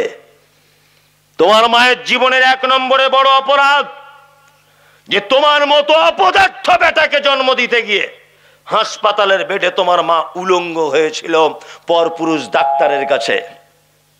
তোমার মায়ের দ্বিতীয় বড় অপরাধ, তোমার মা ছিল হাঁসের ডিমের মতো সাদা চকচকে পরিষ্কার। তোমার মা হাসপাতালে গেছে তোমাকে জন্ম দিতে, ডাক্তার বাবু বলেছে বাচ্চা সোজাসুজি থাকার কথা, বেঁকে লেগে গেছে। তোমার মা জীবনে কোনোদিন ভয়ে ইনজেকশন দিতে পারতো না, ভীতু এত। তোমার নানার এক বেটি ছিল, যখন ডাক্তারে কথা বলেছে তোমার মা তখন ডাক্তারের হাত দুটো ধরে বলেছিল, ডাক্তার বাবু আপনি আমার প্রাণের বিনিময়ে, আপনি আমার যে কোনো মূল্যে আপনি আমার বেটাকে একটু বাঁচান। ডাক্তার বাবু তখন বলেছিল, মা তুমি বেডে শুয়ে পড়ো, আমি ধারালো কাঁচি দিয়ে তোমার পেট কেটে তোমার বাচ্চা বার করব। যে মা কোনোদিন ইনজেকশনের সূচ ঢোকাতে ভয় করত, সেই মা তোমার মতো অপদার্থ বেটাকে জন্ম দিতে গিয়ে হাসপাতালের বেডে সাদা হাঁসের ডিমের মতো চকচকে ফর্সা চামড়াকে কেটে দিয়ে তোমার মা তোমাকে দুনিয়ার আলো দেখিয়েছিল। আজও সেই 85 বছর বয়সে সেই মোটা সূচ আর সুতো দিয়ে সেলাই করা পেটের বেদনা আজও মশারির ভিতরে তোমার মা অনুভব করে। এটা তোমার মায়ের জীবনের দ্বিতীয় বড় অপরাধ। তোমার মায়ের তৃতীয় অপরাধ, তোমার মা ছিল এই গ্রামের সব থেকে সুন্দরী, অপরূপা, চরমা সুন্দরী। তোমার মায়ের মাথার চুল দেখে কোনজন? হাঁটু পর্যন্ত তোমার মায়ের মাথার চুল দুলতো, কালো কুচকুচ কুচকুচ করতো তোমার মায়ের মাথার চুল। কিন্তু তোমার মতো বেটাকে জন্ম দিতে গিয়ে হাসপাতালের বেডে তোমার মায়ের কালো চুল লাল রক্তে জমাট বেঁধে গিয়েছিল। এটা তোমার মা। তোমার মা মানে তোমার মায়ের আজকে ঈদের দিনে অবস্থা কেন? কেন তোমার মা আজকে পালি সিস্টেমে ভাত খায়? কেন তোমার মা তোমার কাছ থেকে শাড়ি থেকে বঞ্চিত? কেন তোমার আব্বা তোমার কাছ থেকে পাঞ্জাবি থেকে বঞ্চিত? তোমার মায়ের আরো অপরাধ আছে। চিকিৎসা বিজ্ঞানীরা বলেছেন প্রত্যেক দিন একটা বাচ্চা তার মায়ের 8 বার দুধ পান করে, একবার 250 গ্রাম করে দুধ পান করে। কোরআনের ভাষাতে 30 মাস দুধ পান করাতে হয়। 50 টাকা যদি দুধের কেজি হয়, একটা বাচ্চা তার মায়ের দুধ পান করে 90,000 টাকার। তোমার মা এত খারাপ, তোমার মা এত বদমায়েশ, তোমার মা এত বদমায়েশ, তোমার মতো অপদার্থ বেটাকে 90,000 টাকা শুধু দুধ পান করিয়েছে বিনামূল্যে। কোনোদিন বলেনি 1 টাকা দে বেটা, কোনোদিন এটা বলেনি। বরং তুমি তোমার মায়ের সঙ্গে কথা না বললে তোমার মা কষ্ট পায়। তুমি তোমার মায়ের সঙ্গে একটু হেসে কথা বললে তোমার মা খেতে না দিলেও আনন্দে বুক ভরে যায়। এটা তোমার মায়ের অপরাধ। তোমার নানির বাড়ি ছিল কালিয়াচকে। তোমার মায়ের অবস্থা বলছি, কালিয়াচক তোমার নানির বাড়ি। তোমার মা বাসে উঠেছে, স্টেট বাসে, সিট পাইনি, কোলে তুমি আছো, তোমার বয়স তখন 1.5 বছর।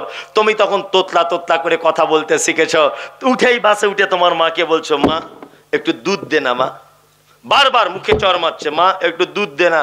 তোতলা তোতলা কথা বলতে শিখেছে। তোমার মায়ের বয়স তখন 26 বছর, একেবারে টকটকে সুন্দরী তোমার মা। বাসে উঠে থেকেই তুমি বলছো একটু দুধ দে না মা। কন্ট্রাক্টর বুঝতে পেরেছে মহিলাটার বাচ্চা আছে কোলে, কোন রকম একটা সিট ম্যানেজ করে তাকে বসিয়ে দিয়েছে। বসেছে, বসে থেকে শুধু বলছে, মা একটু দুধ দে না, একটু দুধ দে না। কালিয়াচক জাম রাস্তা, যেতে টাইম লাগবে 3 ঘন্টা, ধরে নেন, বোঝানোর জন্য বলছি। তোমার মা তখন চারিদিকে এরকম করে বাসের ভিতরে লোকজন দেখছে, কেউ কোথায় আছে নাকি। যুবক ছেলেরা তোমার মা সুন্দরী বলে ফ্যাল ফ্যাল করে দেখছে। তোমার মা পাড়া গ্রামের মেয়ে, খুব লজ্জাশীলা মহিলা, খুব লজ্জা করছিস, কি করে ব্লাউজটা খুলবো, তুমি এদিকে বারবার ডিস্টার্ব করছো।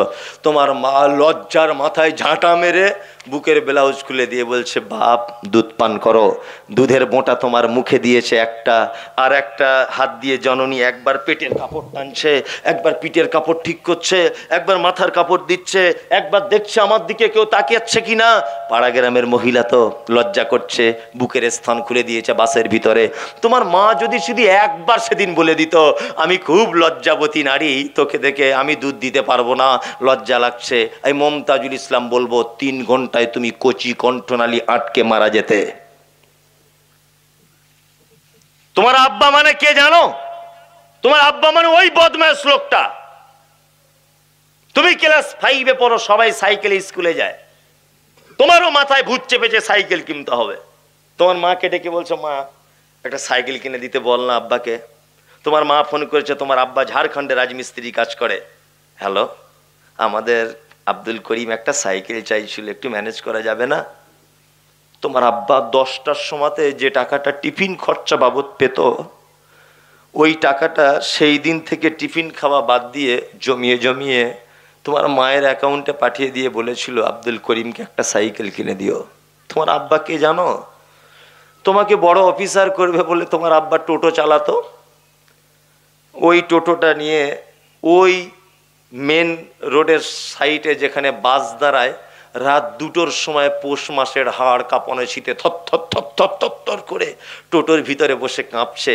শিলিগুড়ির দিক থেকে একটা বাসে 2টো প্যাসেঞ্জার আসবে, তাদের বাড়িতে পৌঁছে দেবে, 100 টাকা পাবে, সকালে তোমার স্কুলের বেতন দিতে হবে। এটা তোমার আব্বা, এটা তোমার মা। কোরআন কি বলছে?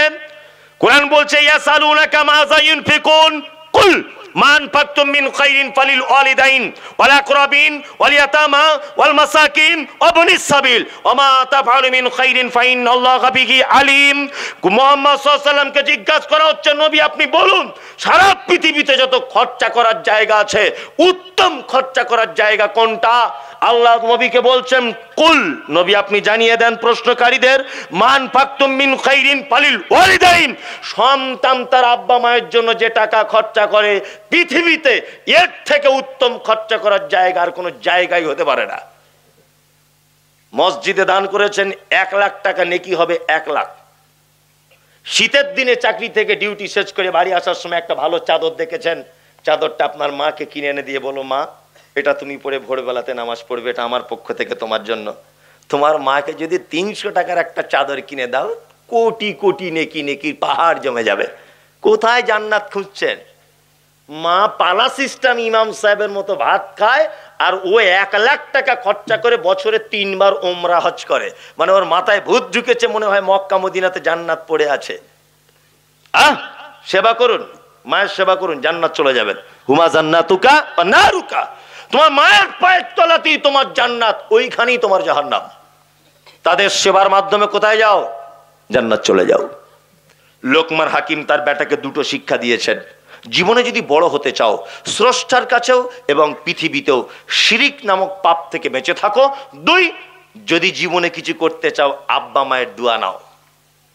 আব্বা মায়ের দোয়া ছাড়া এখানে পৌঁছানো যাবে কি না, ভালো থাকা যাবে না। যত উচ্চ পদস্থ মানুষ দেখবেন, আইপিএস বলুন, বিডিও বাবু বলুন, প্রধান বক্তা বলুন, কারি সাহেব বলুন, প্রধান অতিথি বলুন, জীবনে যারাই চরম পর্যায়ে পৌঁছে গেছে, সব মানুষের ব্যাকগ্রাউন্ড যদি আপনি দেখেন, এক পর্যায়ে বলবে আমার মা আর আব্বা খুব দোয়া করেছে।